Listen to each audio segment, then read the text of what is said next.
ताज़ा तरीन अपलोड्स की नोटिफिकेशन हासिल करने के लिए हमारे चैनल को सब्सक्राइब करें और साथ में दिए गए घंटी के निशान को दबाना ना भूलें।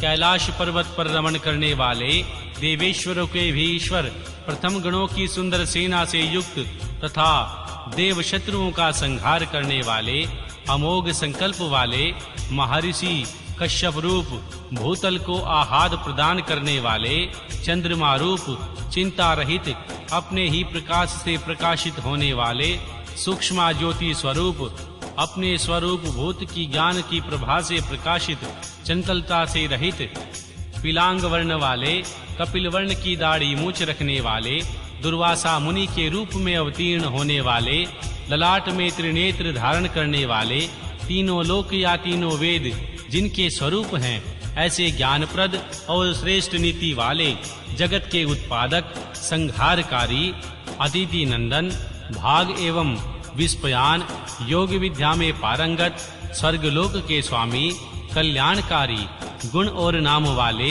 पाप नाशक, पुण्य जनक दर्शन वाले, अथवा पुण्य से ही दर्शन होता है, ऐसे उत्तम कीर्ति वाले, उद्योगशील, श्रेष्ठ योगी, सदा स्वरूप, आकाश रूप, स्वर्ग के स्वामी, स्वाधिष्ठान चक्र के आश्रय, नित्य शुद्ध एवं पाप नाशक, मणिपुर नामक चक्र स्वरूप, आकाशचरी, हृदय कमल में इंद्र रूप, शांत स्वरूप, हरिहर, हलाहल विष की गर्मी से पुष्णात युक्त, समस्त ब्रह्मांडी रूपी ग्रह के स्वामी, सच्चिदानंद स्वरूप, सामर्थ्यशाली, अनर्थ का नाश करने वाले, अधर्म नाशक, बुद्धि की पहुंच से परे अथवा जानने में न आने वाले, बहुत से नामों द्वारा पुकारे और सुने जाने वाले, ब्रह्मा जिनके गर्भस्थ शिशु के समान है, ऐसे विश्व ब्रह्मांड प्रलय के जिनके गर्भ में रहता है, ऐसे धर्म रूपी प्रसव को उत्पन्न करने के लिए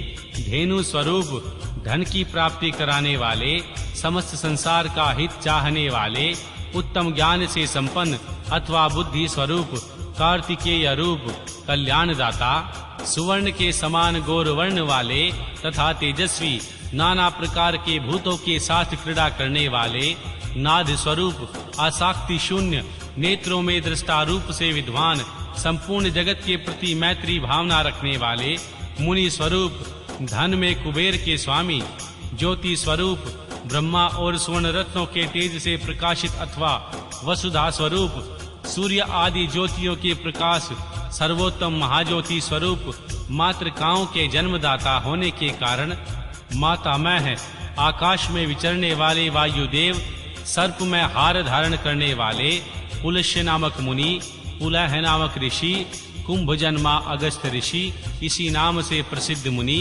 शक्ति के पुत्र तथा व्यास जी के पिता, मुनीश्वर पराशर, आवरण शून्य तथा अवरोध रहित श्री ब्रह्मा जी के पुत्र नील लोहित रुद्र, विस्तृत यश वाले, विष्णु स्वरूप, स्वयं भू श्री ब्रह्मा, अकुंठित गति वाले, अत्रि नामक ऋषि अथवा गुणातीत, ज्ञान स्वरूप, महायशस्वी, विश्व विख्यात औरों के अग्रण्य, शूरवीर, प्रलय के समय अत्यंत क्रोध करने वाले, सच्चे पराक्रमी, सर्पों के आभूषण से श्रृंगार करने वाले, महाकल्प संज्ञक, कल्प स्वरूप वाले, शरणागतों की इच्छा पूर्ण करने के लिए कल्प वृक्ष के समान उदार, चंद्र कल्याणधारी, अलंकार धारण या कारण करने वाले, विचलित न होने वाले, प्रकाशमान, पराक्रम में बढ़े चढ़े, आयु तथा वाणी के स्वामी, वेगशाली तथा कूदने या तैरने वाले, अग्नि स्वरूप सहायक वाले, निर्लेप,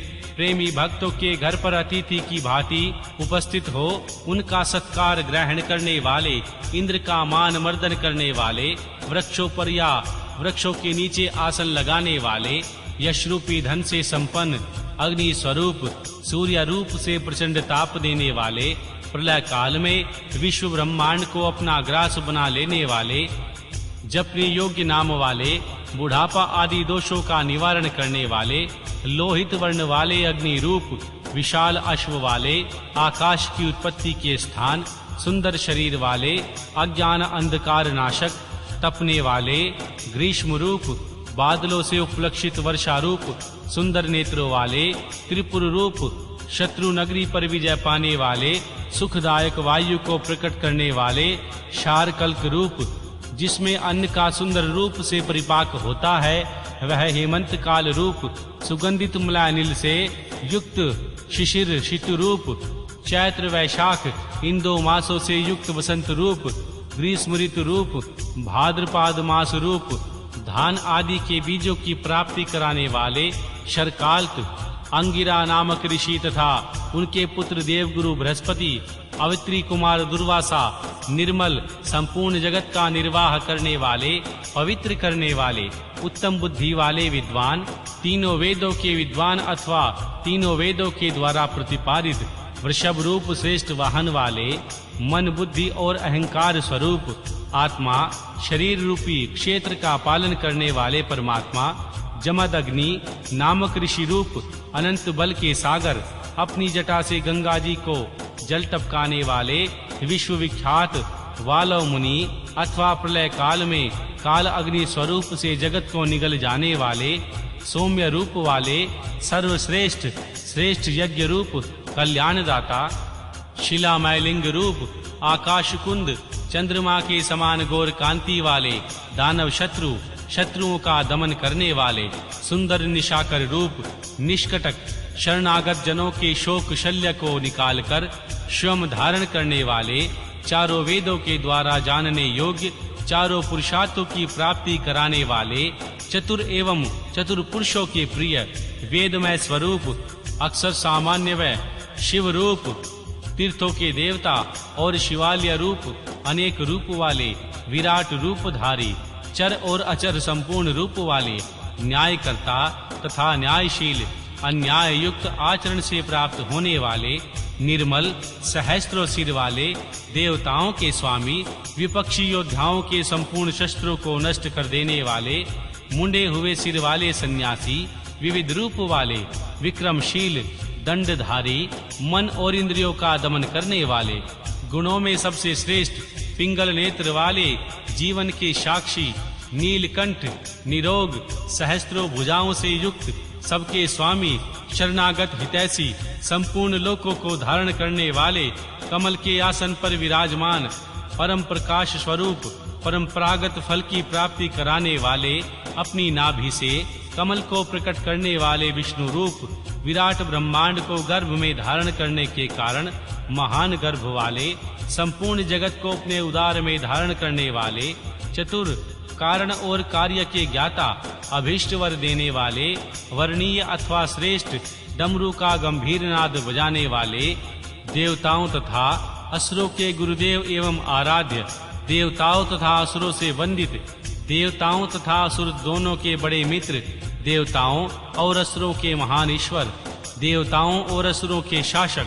अलौकिक रूप वाले, देवताओं और असुरों के महान आश्रय, देवताओं के लिए भी देवता रूप, चित्त की देवता से भी परे विद्वान, देवाधिदेव ब्रह्मा जी के रुद्र रूप में उत्पन्न, सत्य पदार्थों की उत्पत्ति हेतु असुरों का विनाश करने के लिए व्याघ्र रूप, देवताओं में श्रेष्ठ, सूर्य रूप, देवताओं के नयनों में श्रेष्ठ, संपूर्ण श्रेष्ठ देवताओं के भी शिरोमणि, कल्याणमय शिव, तत्व के विचार में तत्पर, अणिमा आदि विभूतियों से संपन्न, कुमार कार्तिकेय के निवास भूत, शीशशैल नामक पर्वत से प्रेम करने वाले, वज्र रूपधारी, शत्रुओं को मार गिराने वाले, जिनकी तलवार कभी असफल नहीं होती, ऐसे शरभ रूप से नरसिंह को धराशायी करने वाले, भगवती उमा के प्रेम की परीक्षा लेने वाले, ब्रह्मचारी रूप से प्रकट हो समस्त लोकों में विचरने वाले, धर्म का आचरण करने वाले, धन के अधिपति कुबेर,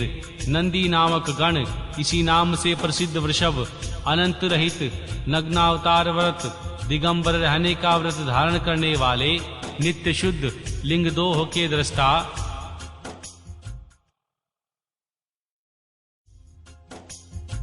देवताओं के अधिपति, योगेश्वर, युग के निर्वाह, आत्म विचार रूप, धर्म में स्थित अथवा स्वधर्म पारायण, स्वर्गलोक में स्थित, स्वर्गलोक में जिनके यश का गान किया जाता है, ऐसे 7 प्रकार के स्वरों में युक्त ध्वनि निकालने वाले, बाणाध्यक्ष, बाणासुर के स्वामी, अथवा बाणलिंग नर्मदेवेश्वर के अधिदेवता के रूप में स्थित, बीज के उत्पादक, धर्म के पालक और उत्पादक, माया रूपधारी, लोभ रहित, सबके प्रयोजन को जानने के कारण कल्याण निकेतन शिव, संपूर्ण प्राणियों में परमेश्वर, शमशानवासी, त्रिनेत्रधारी, धर्म मर्यादा के पालक, अनुपम रूप वाले, अलौकिक एवं सुस्पष्ट प्रकाश से युक्त त्रिनेत्रधारी अथवा त्र्यंबक नामक ज्योतिर्लिंग, नागहार से विभूषित, अंधकासुर का वध करने वाले, दक्ष के यज्ञ का विध्वंस करने वाले, यज्ञ में विष्णु का गला काटने वाले, दोष रहित, अविनाशी गुणों से संपन्न, दक्ष द्रोही, पूषा देवता के दांत तोड़ने वाले, जटा के भार से विभूषित, खंडित परशु वाले, सकार व निराकार, पाप से स्पर्श से शून्य, काल के प्रभाव से रहित, सबके आधार श्वेत कांति वाले, सुखदायक एवं तांडव नृत्यकारी, सर्वव्यापी पार ब्रह्म परमात्मा, भक्तों की अभिलाषा पूर्ण करने वाले, परम पवित्र सुंदर कुमार हैं जिनके ऐसे सुंदर नेत्र वाले, समागान के प्रेमी, क्रूरता रहित, पवित्र कीर्ति वाले, रोग और शोक से रहित, मन के समान वेगशाली, तीर्थों के निर्माता, जटाधारी, सबके प्राणेश्वर, प्रलय काल में सबके जीवन का अंत करने वाले, सनातन सुवर्णमय, वीर्य वाले, धनदाता, सत्य पुरुषों के आश्रम, शुभ कर्म करने वाले, सिद्धि स्वरूप, पुरुषों के जन्मदाता, दुष्टों के लिए कंटक रूप, कलाधारी महाकाल नामक ज्योतिर्लिंग रूप अथवा काल के भी काल होने वाले महाकाल, सत्यनिष्ठ, सब लोगों को सौंदर्य प्रदान करने वाले, लोकोत्तर सुख के आश्रय, सोमनाथ रूप से चंद्रमा को जीवन प्रदान करने वाले सर्वशासक, शिव, समस्त संसार में अव्यक्त रूप से व्यापक, महेश्वर, संपूर्ण लोगों के बंधु एवं रक्षक, उपकार को मानने वाले, उत्तम यश से विभूषित, विनाश रहित, अविनाशी, प्रजापति दक्ष का अंत करने वाले, संपूर्ण शस्त्रधारियों में श्रेष्ठ, तेजस्वी और कांतिमान, संपूर्ण जगत के लिए अग्रण्य देवता अथवा जगत को आगे बढ़ाने वाले, अत्यंत सूक्ष्म, पवित्र मुस्कान वाले, हर्ष भरे हृदय वाले, जिन पर विजय पाना अत्यंत कठिन है, ऐसे दुर्लाध्य, तेजोमय, विश्वनाथ, आकार रहित परमात्मा, जल के स्वामी, तुम्बी की वीणा बजाने वाले, संहार के समान महान, क्रोध करने वाले, शोक रहित, शोक का नाश करने वाले, तीनों लोकों का पालन करने वाले, त्रिभुवन के स्वामी, सबकी शुद्धि करने वाले, इंद्रिय और उनके विषयों में अतीत, अव्यक्त लक्षण वाले देवता, स्थूल सूक्ष्म रूप, प्रजाओं के पालक, श्रेष्ठ स्वभाव वाले, उत्तम गुणों वाले, सार तत्व, स्वाभिमान के धनी, सुख स्वरूप, सृष्टिकर्ता, प्रज्ञापालक विष्णु, सूर्य स्वरूप, हंस के समान चाल चलने वाले, गरुड़ पक्षी, ब्राहधाता और विधाता नामक देवता स्वरूप, सृष्टिकर्ता, संहारकारी, चार मुख वाले ब्रह्मा, कैलाश के शिखर पर निवास करने वाले, सर्वव्यापी, निरंतर गतिशील, वायु देवता, ब्रह्मा, श्री ब्रह्मा, प्राणियों का पालन करने वाले, पृथ्वी के स्वामी, श्रेष्ठ योगी, योग विद्या के ज्ञाता, वर देने वाले, ब्राह्मणों के प्रेमी, देवताओं के प्रिय तथा रक्षक, देव तत्व के ज्ञाता, देवताओं का विचार करने वाले, विषम नेत्र वाले, बड़े बड़े नेत्र वाले, धर्म का दान और वृद्धि करने वाले, ममता रहित, अहंकार शून्य, मोह शून्य, उपद्रव या उत्पात से दूर, दर्प का हनन और खंडन करने वाले, स्वाभिमानी, समस्त ऋतुओं को बदलते रहने वाले, शास्त्रों पर विजय पाने वाले, सहस्त्रों किरणों से प्रकाशमान सूर्य रूप, स्नेह युक्त भाव वाले तथा उदार, भूत भविष्य और वर्तमान के स्वामी, सबकी उत्पत्ति के कारण दुष्टों के ऐश्वर्य का नाश करने वाले, परम पुरुषार्थ रूप, प्रायोजन रहित, अनंत धन राशि के स्वामी, पराये कार्य को सिद्ध करने की कला के एकमात्र विद्वान, कंटक रहित, नित्य सिद्ध, आनंद रूप, स्वयं कपट रहित होकर दूसरे को कपट नष्ट करने वाले, सत्व गुण से युक्त, सत्वनिष्ठ, सत्य कीर्ति, जीवों के प्रति स्नेह के कारण विभिन्न आगामों को प्रकाश में लाने वाले, सुस्थिर, गुणों का आदर करने वाले, अनेक रूप होकर अनेक प्रकार के कर्म करने वाले, अत्यंत प्रसन्न, सुंदर मुख वाले, स्थूल भाव से रहित, सुंदर हाथ वाले, मलय नील के समान सुखद, नंदी की पीठ पर सवार होने वाले, उत्तरदायित्व का भार वाहन करने में समर्थ, भक्तों के सामने प्रकट होने वाले अथवा ज्ञानियों के सामने नित्य प्रकट प्रेम बढ़ाने वाले, किसी से परास्त न होने वाले, संपूर्ण सत्व गुण के आश्रय अथवा समस्त प्राणियों की उत्पत्ति हेतु गोलोक की प्राप्ति कराने वाले, सत्व रूप धर्ममय वृषभ के वाहन का काम लेने वाले, आधार रहित अपने आप में ही स्थित नित्य सिद्ध पवित्र शरीर वाले, सुयश के धनी वराह को मारकर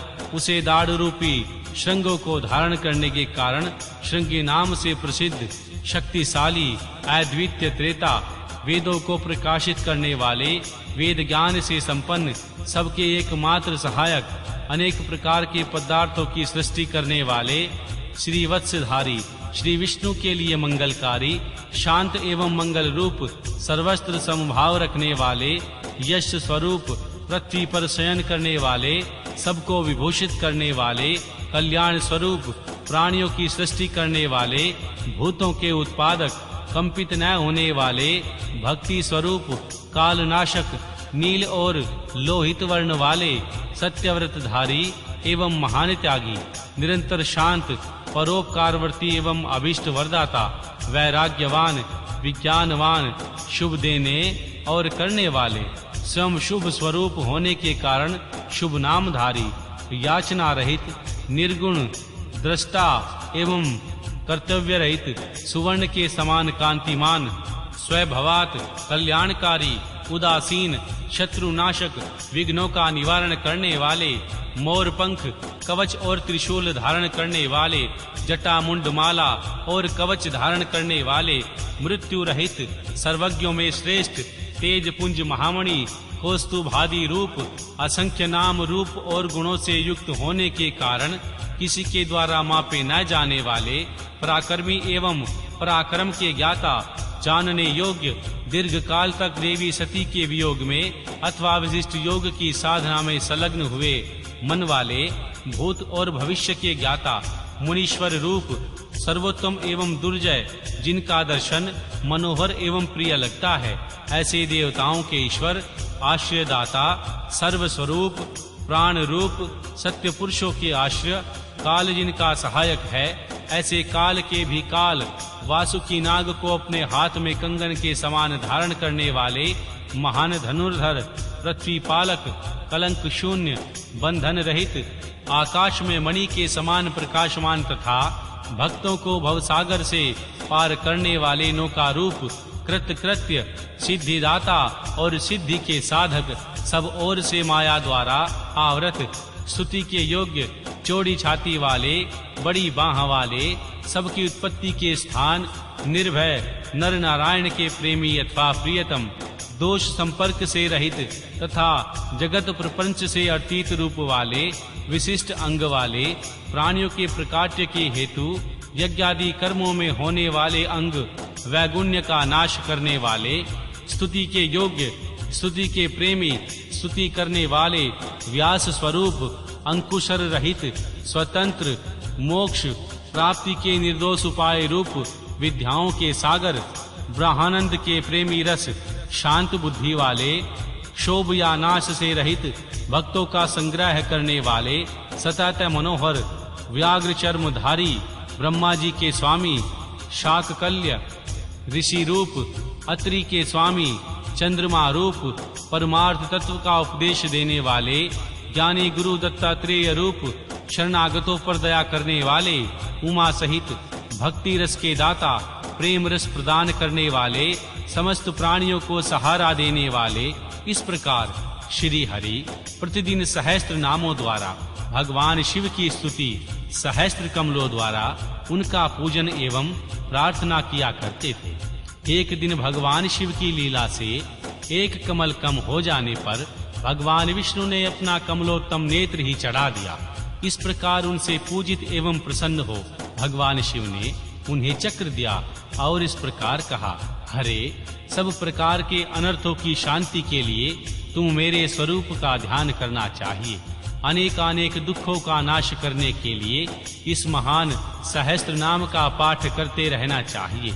समस्त मनोरथों की सिद्धि के लिए सदा मेरे इस चक्र को प्रयत्न पूर्वक धारण करना चाहिए। यह सभी चक्रों में उत्तम है। दूसरे जो लोग प्रतिदिन इस सहस्त्र नाम का पाठ करेंगे या कराएंगे, उन्हें स्वप्न में भी कोई दुख नहीं प्राप्त होगा। राजाओं की ओर से संकट होने पर यदि मनुष्य संगोपांग विधि पूर्वक इस सहस्त्र नाम का 100 बार पाठ करे तो निश्चय ही कल्याण का भागी होता है। यह उत्तम स्तोत्र रोग का नाशक, विद्या और धन देने वाला, संपूर्ण अभिष्ट की प्राप्ति कराने वाला, पुण्यजनक तथा सदा ही शिव भक्ति देने वाला है।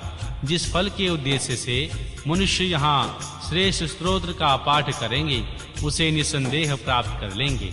जो प्रतिदिन सवेरे उठकर मेरी पूजा के पश्चात मेरे सामने इसका पाठ करता है, सिद्धि उससे दूर नहीं रहती। इसे इस लोक में संपूर्ण अभिष्ट को देने वाली सिद्धि पूर्णतः प्राप्त होती है और अंत में वह सायुज्य मोक्ष का भागी होता है। इसमें संशय नहीं है। महर्षि सूत जी कहते हैं, मुनीश्वरों, ऐसा कहकर सर्वदेवेश्वर भगवान रुद्र श्री हरि के अंग का स्पर्श किया और उनके देखते देखते ही वहीं अंतर्ध्यान हो गए।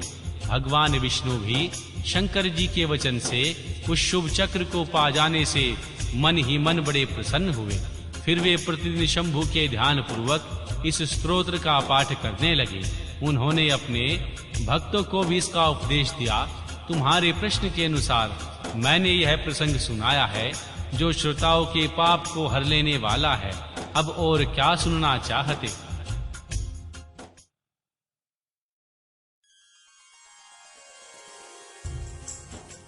अध्याय 35 व 36 भगवान शिव को संतुष्ट करने वाले व्रतों का वर्णन, शिवरात्रि व्रत की विधि एवं महिमा का कथन। तदनंतर ऋषियों के पूछने पर महर्षि सूत जी ने भगवान शिव की आराधना के द्वारा उत्तम एवं मनोवांछित फल प्राप्त करने वाले बहुत से महान स्त्री पुरुषों के नाम बताए। इसके बाद ऋषियों ने फिर पूछा, व्यास शिष्य, किस व्रत से संतुष्ट होकर भगवान शिव उत्तम सुख प्रदान करते हैं? जिस व्रत के अनुष्ठान से भक्त जनों को भोग और मोक्ष की प्राप्ति हो सके, उसका आप विशेष रूप से वर्णन कीजिए। महर्षि सूत जी ने कहा, महर्षियों, तुमने जो कुछ पूछा है वही बात किसी समय श्री ब्रह्मा, भगवान विष्णु और माता पार्वती जी ने भगवान शिव से पूछी थी।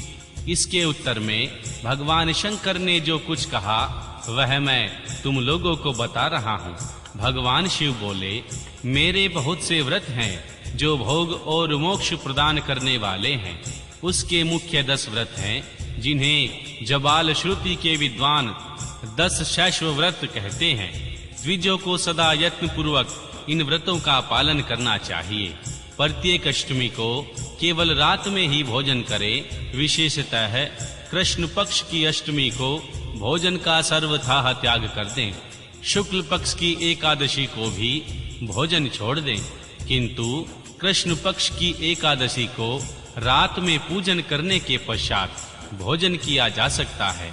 शुक्ल पक्ष की त्रयोदशी को तो रात में भोजन करना चाहिए, परंतु कृष्ण पक्ष की चतुर्दशी को शिव व्रतधारी पुरुषों के लिए भोजन का सर्वथा निषेध है। दोनों पक्षों में प्रत्येक सोमवार को प्रयत्न पूर्वक केवल रात में ही भोजन करना चाहिए। भगवान शिव के व्रत में तत्पर रहने वाले लोगों के लिए यह अनिवार्य नियम है। इन सभी व्रतों में व्रत की पूर्ति के लिए अपनी शक्ति के अनुसार शिव भक्त ब्राह्मणों को भोजन कराना चाहिए। द्विजों को इन सब व्रतों का नियम पूर्वक पालन करना चाहिए। जो द्विज इनका त्याग करते हैं वे चोर होते हैं। मुक्ति मार्ग में प्रवीण पुरुषों को मोक्ष की प्राप्ति कराने वाले 4 व्रतों का नियम पूर्वक पालन करना चाहिए। ये व्रत इस प्रकार हैं: भगवान शिव की पूजा, रुद्र मंत्रों का जाप, शिव मंदिर में उपवास तथा काशी में मरण, ये मोक्ष के सनातन मार्ग हैं।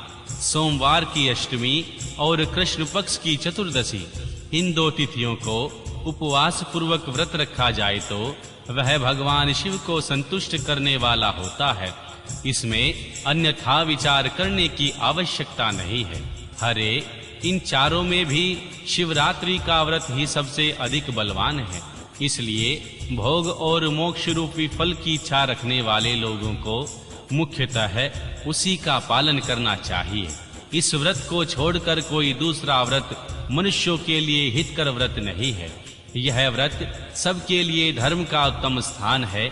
निष्काम अथवा सकाम भाव रखने वाले सभी मनुष्यों, वर्णों, आश्रमों, स्त्रियों, बालकों, दासों, दासियों तथा देवता आदि सभी देहधारियों के लिए यह श्रेष्ठ व्रत हितकारक बताया गया है।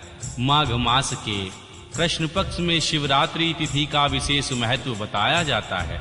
जिस दिन आधी रात के समय तक वह तिथि विद्यमान हो, उसी दिन उसे व्रत के लिए ग्रहण करना चाहिए। शिवरात्रि करोड़ों हत्याओं के पाप का नाश करने वाली है।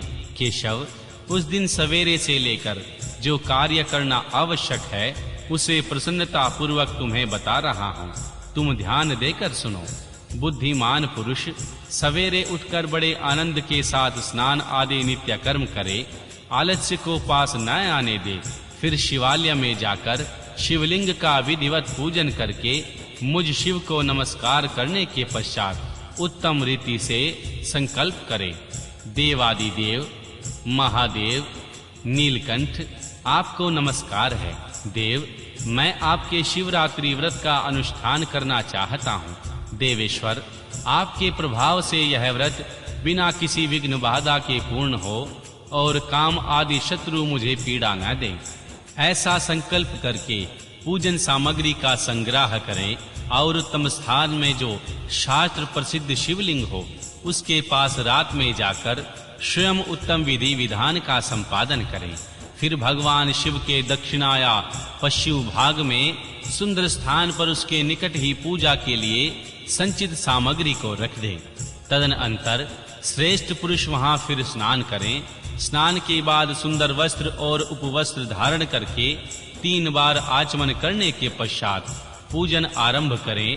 जिस मंत्र के लिए जो द्रव्य नियत हो उस मंत्र को पढ़कर उसी द्रव्य के द्वारा पूजा करनी चाहिए। बिना मंत्र के महादेव जी की पूजा नहीं करनी चाहिए। गीत, वाद, नृत्य आदि के साथ भक्ति भाव से संपन्न हो।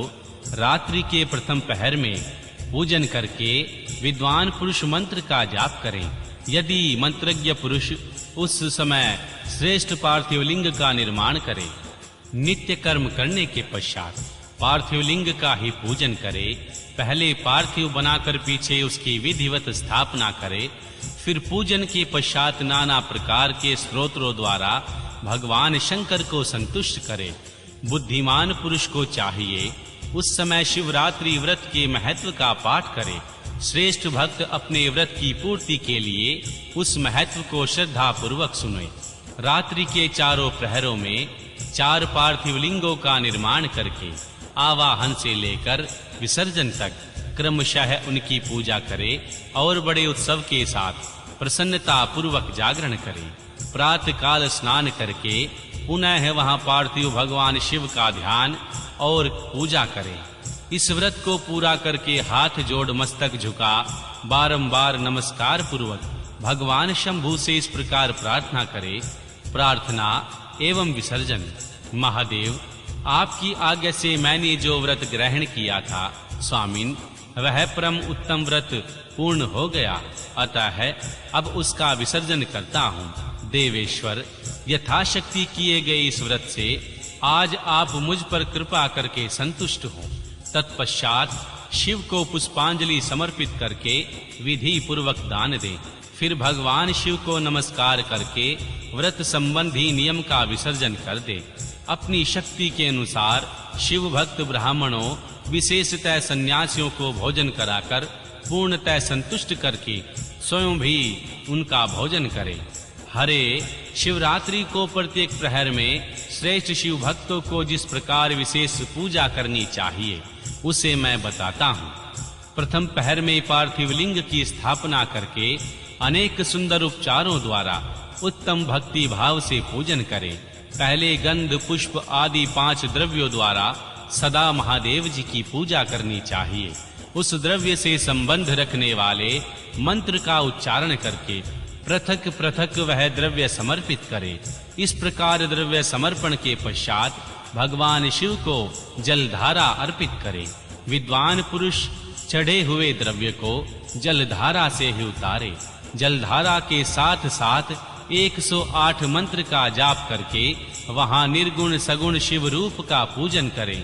गुरु से प्राप्त हुए मंत्र द्वारा भगवान शिव की पूजा करें, अन्यथा नाम मंत्र द्वारा भगवान शिव का पूजन करना चाहिए। विचित्र चंदन, आखंड चावल और काले तिलों से परमात्मा शिव की पूजा करनी चाहिए। कमल और कनेर के फूल चढ़ाने चाहिए। 8 नाम मंत्रों द्वारा भगवान शंकर जी को पुष्प अर्पित करें। वे 8 नाम इस प्रकार हैं: भव, शर्व, रुद्र, पशुपति, उग्र, महान, भीम और ईशान। इनके आरंभ में श्री और अंत में चतुर्थी विभक्ति जोड़कर श्री भवाय नमः इत्यादि नाम मंत्रों द्वारा भगवान शिव का पूजन करें। पुष्प समर्पण के पश्चात धूप, दीप और नैवेद्य निवेदक करे। पहले प्रहर में विद्वान पुरुष नैवेद्य के लिए पकवान बना ले, फिर श्रीफल युक्त विशेषार्घ्य देकर तंबूल समर्पित करे। तदनंतर नमस्कार और ध्यान करके गुरु के दिए हुए मंत्र का जाप करें। गुरु मंत्र न हो तो पंचाक्षर मंत्र नमः शिवाय मंत्र के जाप से भगवान शंकर को संतुष्ट करें। धेनु मुद्रा दिखाकर उत्तम जल से तर्पण करे। तत्पश्चात अपनी शक्ति के अनुसार 5 ब्राह्मणों को भोजन कराने का संकल्प करें।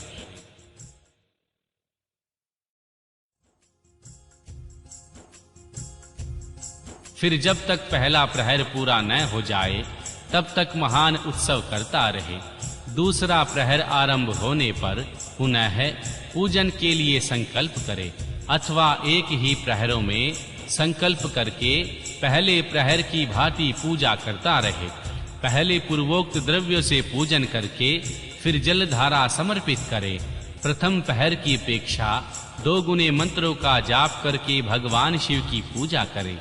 पूर्वोक्त तिल, जौ तथा कमल पुष्पों से भगवान शिव की अर्चना करे। विशेषतः बिल्व पत्रों से परमेश्वर शिव का पूजन करना चाहिए। दूसरे प्रहर में बिजोरा नींबू के साथ अर्घ देकर खीर का नैवेद्य निवेदक करे। जनार्दन, इससे पहले की अपेक्षा मंत्रों की 2 गुनी आवृत्ति करनी चाहिए। फिर ब्राह्मणों को भोजन कराने का संकल्प करें। शेष सब बातें पहले ही की भांति तब तक करता रहे जब तक दूसरा प्रहर पूरा न हो जाए। तीसरे प्रहर के आने पर तो पूजन को पहले के समान ही करें, किंतु जौ के स्थान में गेहूं का उपयोग करे और आक के फूल चढ़ाए। इसके बाद नाना प्रकार के धूप एवं दीप देकर पुए का नैवेद्य भोग लगाए। उसके साथ भांति भांति के शाक को अर्पित करे। इस प्रकार पूजन करके कपूर से आरती उतारे, अनार के फल के साथ अर्घ दे और दूसरे प्रहर की अपेक्षा 2 गुना मंत्र का जाप करे। तदनंतर दक्षिणा सहित ब्राह्मण भोजन का संकल्प करे और तीसरे प्रहर के पूरे होने तक पूर्ववत उत्सव करता रहे। चौथा प्रहर आने पर तीसरे प्रहर की पूजा का विसर्जन कर दे। पुनः आवाहन आदि करके विधिवत पूजा करे। उड़द, कंगनी, मूंग, सप्त धान्य, शंखी पुष्प तथा बिल्व पत्रों से परमेश्वर शंकर का पूजन करे। उस प्रहर में भांति भांति की मिठाइयों का नैवेद्य लगाए अथवा उड़द के बड़े आदि बनाकर उनके द्वारा भगवान शिव को संतुष्ट करे। केले के फल के साथ अथवा अन्य विविध फलों के साथ भगवान शिव को अर्घ दे। तीसरे प्रहर की अपेक्षा 2 गुना मंत्र जाप करे और यथाशक्ति ब्राह्मण भोजन का संकल्प करे। गीत, वाद्य तथा नृत्य से भगवान शिव की आराधना पूर्वक समय बिताए। भक्त जनों को तब तक महान उत्सव करते रहना चाहिए जब तक अरुणोदय न हो जाए। अरुणोदय होने पर पुनः स्नान करके भांति भांति के पुनोपचारों द्वारा और उपहारों द्वारा भगवान शिव की अर्चना करे। तत्पश्चात अपना अभिषेक कराएं और नाना प्रकार के दान दें और प्रहर की संख्या के अनुसार ब्राह्मणों तथा सन्यासियों को अनेक प्रकार के भोज्य पदार्थों का भोजन कराए। फिर भगवान शंकर को नमस्कार करके पुष्पांजलि दे और बुद्धिमान पुरुष उत्तम स्तुति करके निम्नलिखित मंत्रों से प्रार्थना करे। सुखदायक कृपा निधान शिव, मैं आपका हूँ, मेरे प्राण आप में ही लगे हैं और मेरा चित्त सदा आपका ही चिंतन करता रहता है। यह जानकर आप जैसा उचित समझें वैसा करें। भूतनाथ, मैंने यह जानकर या अनजाने में जो जाप और पूजन आदि किया है उसे समझकर दया सागर होने के नाते ही आप मुझ पर प्रसन्न हो। उस उपवास व्रत से जो फल प्राप्त हुआ हो उसी से सुखदायक भगवान शंकर मुझ पर प्रसन्न हो। महादेव, मेरे कुल में सदा आपका भजन होता रहे। जहाँ के आप इष्ट देवता ना हो उस कुल में कभी मेरा जन्म ना हो। इस प्रकार प्रार्थना करने के पश्चात भगवान शिव को पुष्पांजलि समर्पित कर दें। ब्राह्मणों के तिलक और आशीर्वाद ग्रहण करें। तदनंतर भगवान शंभु का विसर्जन करें। जिसने इस प्रकार व्रत किया हो उससे मैं दूर नहीं रहता। इस व्रत के फल का वर्णन किया जाता है। मेरे पास ऐसी कोई वस्तु नहीं है जिसे शिवरात्रि व्रत करने वाले के लिए मैं ना दे डालूं। जिनके द्वारा अनायास ही इस व्रत का पालन हो गया उनके लिए भी अवश्य ही मुक्ति का बीज बो दिया गया। मनुष्य को प्रतिमास भक्ति पूर्वक शिवरात्रि का व्रत करना चाहिए। तत्पश्चात इसका उद्यापन करके मनुष्य संगोपांग फल का लाभ कर सकता है। इस व्रत का पालन करके मैं शिव निश्चय ही उपासक के समस्त दुखों का नाश कर देता हूँ और उसे भोग मोक्ष आदि संपूर्ण मनोवांछित फल प्रदान करता हूँ।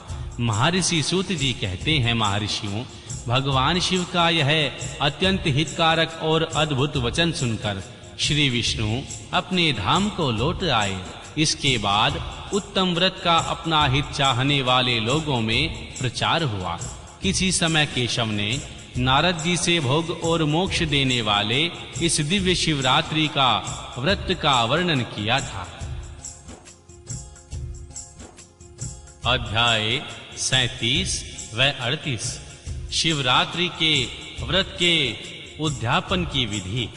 ऋषि बोले, महर्षि सूत जी, अब हमें शिवरात्रि व्रत के उद्यापन की विधि बताइए, जिसका अनुष्ठान करके साक्षात भगवान शंकर निश्चय ही प्रसन्न हो जाते हैं। महर्षि सूत जी ने कहा, महर्षियों, तुम लोग भक्ति भाव से आदर पूर्वक शिवरात्रि के उद्यापन की विधि सुनो। जिसका अनुष्ठान करके वह व्रत अवश्य ही पूर्ण फल देने वाला होता है। लगातार 14 वर्षों तक शिवरात्रि के शुभ व्रत का पालन करना चाहिए। त्रयोदशी को एक समय भोजन करके चतुर्दशी को पूरा उपवास करना चाहिए। शिवरात्रि के दिन नित्य कर्म संपन्न करके शिवालय में जाकर विधि पूर्वक भगवान शिव का पूजन करें। तत्पश्चात वहां यत्न पूर्वक एक दिव्य मंडल बनवाएं, जो तीनों लोकों में गौरी तिलक नाम से प्रसिद्ध है। उनके मध्य भाग में दिव्य लिंग तो भद्र मंडल की रचना करें। मंडप के भीतर सर्वतोभद्र मंडल का निर्माण करें। वहां प्रजापत्य नामक कलशों की स्थापना करनी चाहिए। वे शुभ कलश वस्त्र और फल और दक्षिणा के साथ होने चाहिए। उन सबको मंडप के पार्श्व भाग में यत्न पूर्वक स्थापित कर दें। मंडप के मध्य भाग में एक सोने का अथवा दूसरी धातु तांबे आदि का बना हुआ कलश स्थापित करें। व्रती पुरुष उस कलश पर मां पार्वती सहित भगवान की स्वर्णमयी प्रतिमा बनाकर रखे। वह प्रतिमा 1 पल तोले अथवा आधे तोले सोने की होनी चाहिए।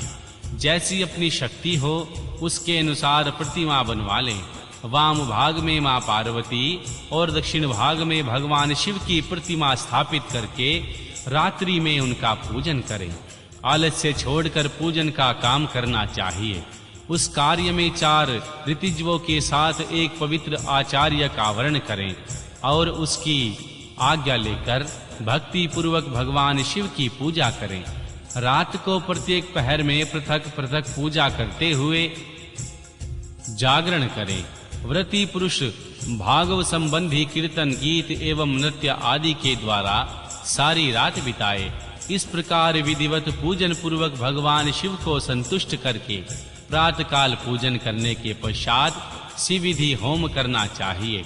यथाशक्ति प्रजापत्य विधान करें, फिर ब्राह्मणों को भक्ति पूर्वक भोजन कराएं और यथाशक्ति दान दें। इसके बाद वस्त्र, अलंकार तथा आभूषणों द्वारा पत्नी सहित ऋतिज्वों को अलंकृत करके उन्हें विधि पूर्वक पृथक पृथक दान दें। फिर अवश्य सामग्रियों से युक्त बछड़े सहित गौ का आचार्य को यह कहकर विधि पूर्वक दान दें, इस दान से भगवान शिव मुझ पर प्रसन्न हो। तत्पश्चात कलश सहित उस मूर्ति को वृष्ट के साथ वृषभ की पीठ पर रखकर संपूर्ण अलंकारों सहित उसे आचार्य को अर्पित कर दे। इसके बाद हाथ जोड़कर मस्तक झुकाकर बड़े प्रेम से गदगद वाणी में महाप्रभु महामहेश्वर देव से प्रार्थना करें। देवादिदेव महादेव शरणागत वत्सल देवेश्वर, इस व्रत से संतुष्ट हो, आप मेरे ऊपर कृपा कीजिए। शिव शंकर, मैंने भक्ति भाव से इस व्रत का पालन किया है। इसमें जो कमी रह गई हो वह आपके प्रसाद से पूरी हो जाए। हे शंकर जी, मैंने अनजाने में या जानबूझकर जो जाप पूजन आदि किया है वह आपकी कृपा से सफल हो। इस प्रकार परमात्मा शिव को पुष्पांजलि अर्पित करने के पश्चात फिर नमस्कार एवं प्रार्थना करें। जिसने इस प्रकार व्रत का पूरा ध्यान करके व्रत किया है, उसके उस व्रत में कोई न्यूनता नहीं रहती। उससे वह मनोवांछित सिद्धि प्राप्त कर लेता है, इसमें संशय नहीं है।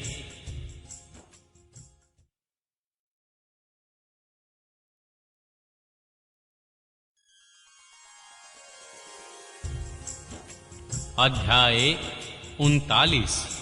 अनजाने में शिवरात्रि व्रत करने से एक भील पर भगवान शंकर की अद्भुत कृपा।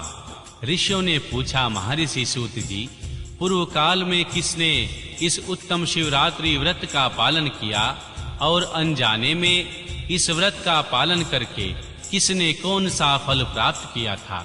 महर्षि सूत जी ने कहा, ऋषियों, तुम सब लोग सुनो। मैं इस विषय को एक निषाद का प्राचीन इतिहास सुनाता हूँ, जो सब पापों का नाश करने वाला है। पहले की बात है, किसी वन में एक भील रहता था जिसका नाम था गुरु द्रुहा। उसका कुटुंब बड़ा था तथा वह बलवान और क्रूर स्वभाव का होने के कारण ही क्रूरतापूर्ण कर्म में लगा रहता था। वह प्रतिदिन वन में जाकर मृगों को मारता और वहीं रहकर नाना प्रकार की चोरियां करता था। उसने बचपन से ही कभी कोई शुभ कर्म नहीं किया था। इस प्रकार वन में रहते हुए उस दुरात्मा भील का बहुत सा समय व्यतीत हो गया।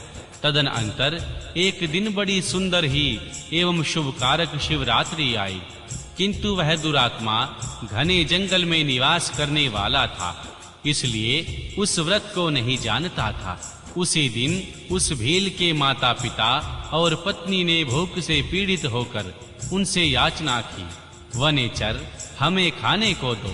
उनके इस प्रकार याचना करने पर वह तुरंत धनुष लेकर चल दिया और मृगों के शिकार के लिए सारे वन में घूमने लगा। दैव योग से उसे उस दिन कुछ भी नहीं मिला और सूर्यास्त हो गया। इससे उसको बड़ा दुख हुआ और वह सोचने लगा, अब मैं क्या करूं, कहां जाऊं? आज तो कुछ भी नहीं मिला। घर में जो बच्चे हैं उनका तथा माता पिता का क्या होगा? मेरी जो पत्नी है उसकी भी क्या दशा होगी? अतः मुझे कुछ घर लेकर ही जाना चाहिए, अन्यथा नहीं। ऐसा सोचकर वह व्याघ एक जलाशय के समीप जा पहुंचा, जहां पानी पीने में उतरने का घाट बना हुआ था। वहां जाकर खड़ा हो गया। वह मन ही मन यह विचार कर रहा था कि यहाँ कोई ना कोई जीव पानी पीने के लिए अवश्य आएगा, उसी को मारकर कृत्य हो जाऊंगा, उसके साथ लेकर प्रसन्नता पूर्वक घर को चला जाऊंगा। ऐसा निश्चय करके वह व्याघ एक पेड़ पर चढ़ गया और वहीं साथ जल लेकर बैठ गया। उसके मन में केवल यही चिंता थी, कब कोई जीव आएगा और कब मैं उसे मारूंगा। इसी प्रतीक्षा में भूख प्यास से पीड़ित हो वह बैठा रहा। रात के पहले प्रहर में एक प्यासी हिरनी वहां आई, जो चकित होकर जोर-जोर से चौकड़ी भर रही थी। ब्राह्मणों, उस मृगी को देखकर व्याघ को बड़ा हर्ष हुआ और उसने तुरंत ही उसके वध के लिए अपने धनुष पर एक बाण का संसाधन किया। ऐसा करते हुए उसके हाथ के धक्के से थोड़ा सा जल और बिल्व पत्र नीचे गिर पड़े। उस पेड़ के नीचे शिवलिंग था। उक्त जल और बिल्व पत्र से भगवान शिव की प्रथम पहर की पूजा संपन्न हो गई। पूजा के महत्व से उस व्याध का बहुत सा पातक काल तत्काल नष्ट हो गया। वहां रहने वाली खड़खड़ाहट की आवाज को सुनकर हिरनी ने भय से ऊपर की ओर देखा। व्याघ को देखते ही वह व्याकुल सी हो गई और बोली। मृगी ने कहा, व्याघ, तुम क्या करना चाहते हो? मेरे सामने सच सच बताओ। हिरनी की यह बात सुनकर उस व्याघ ने कहा, आज मेरे कुटुंब के लोग भूखे हैं, अतः तुमको मारकर उनकी भूख मिटाऊंगा, उन्हें तृप्त करूंगा। व्याघ का वह दारुण वचन सुनकर, जिसे रोकना कठिन था, उस दुष्ट भील को बाण ताने देकर मृगी सोचने लगी, अब मैं क्या करूं, कहां जाऊं? अच्छा कोई उपाय रचती हूं। ऐसा विचार कर उसने वहां इस प्रकार कहा। मृगी बोली, भील, मेरे मांस से तुमको सुख होगा। इस अनर्थकारी शरीर के लिए मुझे इससे अधिक महान पुण्य का कार्य और क्या हो सकता है? उपकार करने वाले प्राणी को इस लोक में जो पुण्य प्राप्त होता है, उसका 100 वर्षों में भी वर्णन नहीं किया जा सकता। परंतु इस समय मेरे सब बच्चे मेरे आश्रम में ही हैं। उन्हें अपनी बहन को अथवा स्वामी को सौंप कर लौट आऊंगी। वनिचर, तुम मेरी इस बात को मिथ्या ना समझो। मैं फिर तुम्हारे पास लौट आऊंगी, इसमें संशय नहीं है। सत्य से ही धरती टिकी हुई है, सत्य से ही समुद्र अपनी मर्यादा में स्थित है और सत्य से ही निर्झरों से जल की धारा निरंतर बहती रहती है। सत्य में ही सब कुछ स्थित है। महर्षि सूत जी कहते हैं, मृग की ऐसा कहने पर जब व्याघ ने उनकी बात नहीं मानी, तब उसने अत्यंत विस्मित एवं भयभीत हो पुनः इस प्रकार कहना आरंभ किया। मृगी बोली, व्याध, सुनो, मैं तुम्हारे सामने ऐसी शपथ खाती हूँ, जिसके घर जाने पर मैं अवश्य तुम्हारे पास लौट आऊंगी। यदि वेद बेचे और तीनों काल संध्या न करे तो उसे जो पाप लगता है, पति की आज्ञा का उल्लंघन करके स्वेच्छानुसार कार्य करने वाली स्त्रियों को जिस प्रकार पाप की प्राप्ति होती है, किए हुए उपकार को न मानने वाले, भगवान शंकर से विमुख रहने वाले, दूसरों से द्रोह करने वाले, धर्म को लांघने वाले, विश्वघात और छल करने वाले लोगों को पाप लगता है, उसी पाप से मैं भी लिप्त हो जाऊं यदि लौटकर यहाँ ना आऊं। इस तरह है अनेक शपथ खाकर जब मृगी चुप खड़ी हो गई, तब उस व्याध ने उस पर विश्वास करके कहा, अच्छा अब तुम अपने घर को जाओ। वह मृगी बड़े हर्ष के साथ पानी पीकर अपने आश्रम मंडल में गई। इतने में ही रात का प्रथम पहर व्याघ ने जागते जागते बीत गया। तब उस हिरनी की बहन दूसरी मृगी, जिसका पहली ने स्मरण किया था, उसी की राह देखती हुई जल पीने के लिए वहां आ गई। उसे देखकर भील ने स्वयं बाण को तरकस से खींचा। ऐसा करते पुनः पहले की बात ही भगवान शिव के ऊपर जल और बिल्व पत्र गिरे। उसके द्वारा महात्मा शंभु के दूसरे प्रहर की पूजा संपन्न हो गई। तथापि वह प्रसंगवश ही हुई थी, तो भी व्याध के लिए सुखदायिनी हो गई। मृगी ने उसे बाण खींचते देखकर पूछा, वनेचर, यह क्या करते हो? व्याघ ने पूर्ववत उत्तर दिया, मैं अपने भूखे कुटुंब को तृप्त करने के लिए तुझे मारूंगा। यह सुनकर वह मृगी बोली। मृगी ने कहा, व्याध, मेरी यह बात सुनो। मैं धन्य हूँ, मेरा देह धारण सफल हो गया, क्योंकि इस अनित्य शरीर के द्वारा उपकार होगा। परंतु मेरे घर छोटे छोटे बच्चे घर में हैं, अतः मैं एक बार जाकर उन्हें अपने स्वामी को सौंप दूं, फिर तुम्हारे पास लौट आऊंगी। व्याघ्र बोला, तुम्हारी इस बात पर मुझे विश्वास नहीं है, मैं तुझे मारूंगा, इसमें संशय नहीं है। यह सुनकर वह हिरणी भगवान विष्णु की शपथ खाती हुई बोली, व्याध, मैं जो कुछ कहती हूँ उसे सुनो। यदि मैं लौटकर न आऊं तो अपना सारा पुण्य हार जाऊंगी, क्योंकि जो वचन देकर उसे पलट जाता है वह अपने पुण्य को हार जाता है। जो पुरुष अपनी विवाहिता स्त्री को त्याग कर दूसरी के पास जाता है, वैदिक धर्म का उल्लंघन करके कपोल कल्पित धर्म पर चलता है, भगवान विष्णु का भक्त होकर भगवान शिव की निंदा करता है, माता पिता की निधन तिथि को श्राद्ध आदि न करके उसे सूना बिता देता है तथा मन में संताप का अनुभव करके अपने दिए हुए वचन को पूरा करता है, ऐसे लोगों को जो पाप लगता है वही मुझे भी लगेगा, यदि मैं लौट कर न आऊं। महर्षि सूत जी कहते हैं, उसके ऐसा कहने पर व्याध ने उस मृगी से कहा, जाओ। मृगी जल पीकर हर्ष पूर्वक अपने आश्रम को चली गई। इतने में ही रात का दूसरा प्रहर भी व्याध के जागते जागते बीत गया। इसी समय तीसरा प्रहर आरंभ हो जाने पर मृगी के लौटने में बहुत विलंब हुआ। जानचकित हो व्याध उनकी खोज करने लगा। इतने में ही उसने जल के मार्ग में एक हिरण को देखा। वह बड़ा हष्ट पुष्ट था। उसे देखकर वनेचर को बड़ा हर्ष हुआ और वह धनुष पर बाण रखकर उसे मार डालने को तैयार हुआ। ऐसा करते समय उसके प्रारब्धवश कुछ जल और बिल्व पत्र शिवलिंग पर गिरे। उसके सौभाग्य से भगवान शिव की तीसरे प्रहर की पूजा संपन्न हो गई। इस तरह भगवान ने उस पर अपनी दया दिखाई। पत्तों के गिरने आदि का शब्द सुनकर उस मृग ने व्याध की ओर देखा और पूछा, क्या करते हो? व्याध ने उत्तर दिया, मैं अपने कुटुंब को भोजन देने के लिए तुम्हारा वध करूंगा। व्याध की यह बात सुनकर हिरण के मन में बड़ा हर्ष हुआ और तुरंत ही व्याध से इस प्रकार बोला,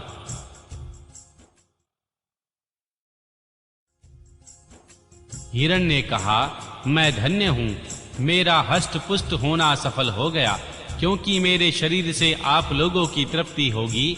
जिसका शरीर परोपकार के काम नहीं आता, उसका सब कुछ व्यर्थ चला जाता है।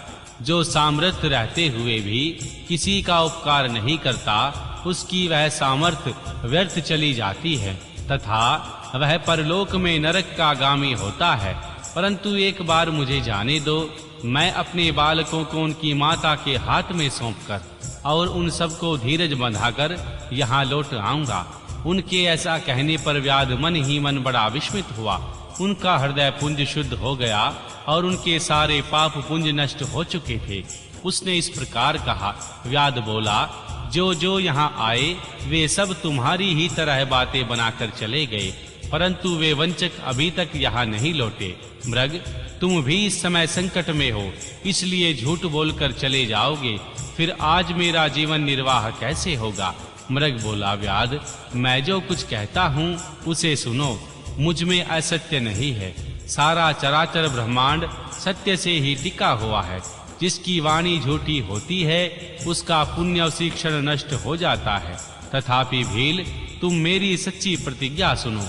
संध्या काल में मैथुन तथा शिवरात्रि के दिन भोजन करने से जो पाप लगता है, झूठी गवाही देने, धरोहर को हड़प लेने तथा संध्या न करने से द्विज को जो पाप होता है, वही पाप मुझे भी लगे यदि मैं लौट कर न आऊं। जिनके मुख से कभी भगवान शिव का नाम नहीं निकलता, जो सामर्थ्य रहते हुए भी दूसरों का उपकार नहीं करता, पर्व के दिन श्रीफल तोड़ता, अभक्ष्य भक्षण करता तथा भगवान शिव की पूजा किए बिना और भस्म लगाए बिना ही भोजन कर लेता है, इन सब का पातक मुझे लगे यदि मैं लौट कर न आऊं। महर्षि सूत जी कहते हैं, उनकी यह बात सुनकर व्याध ने कहा, जाओ शीघ्र लौटना।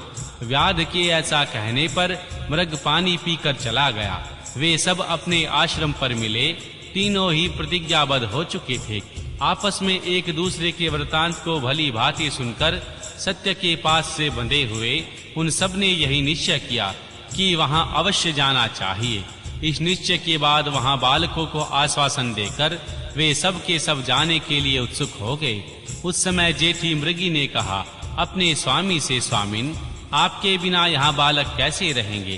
प्रभो, मैंने ही वहाँ पहले जाकर प्रतिज्ञा की है, इसलिए केवल मुझको जाना चाहिए, आप दोनों यहीं रहें। उनकी यह बात सुनकर छोटी मृगी बोली, बहन, मैं तुम्हारी सेविका हूँ, इसलिए आज मैं ही व्याध के पास जाती हूँ, तुम यहीं रहो। यह सुनकर मृग बोला, मैं ही वहाँ जाता हूँ, तुम दोनों यहाँ रहो, क्योंकि शिशुओं की रक्षा माता से होती है।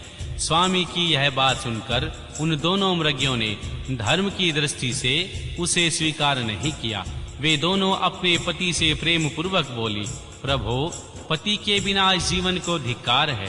जब उन सब ने अपने बच्चों को सांत्वना देकर उन्हें पड़ोसियों के हाथ में सौंप दिया और स्वयं शीघ्र उस स्थान को प्रस्थान किया जहां वह व्याघ्र शिरोमणि उनकी प्रतीक्षा में बैठा था, उन्हें जाते देखकर उनके सब बच्चे भी पीछे पीछे आ गए।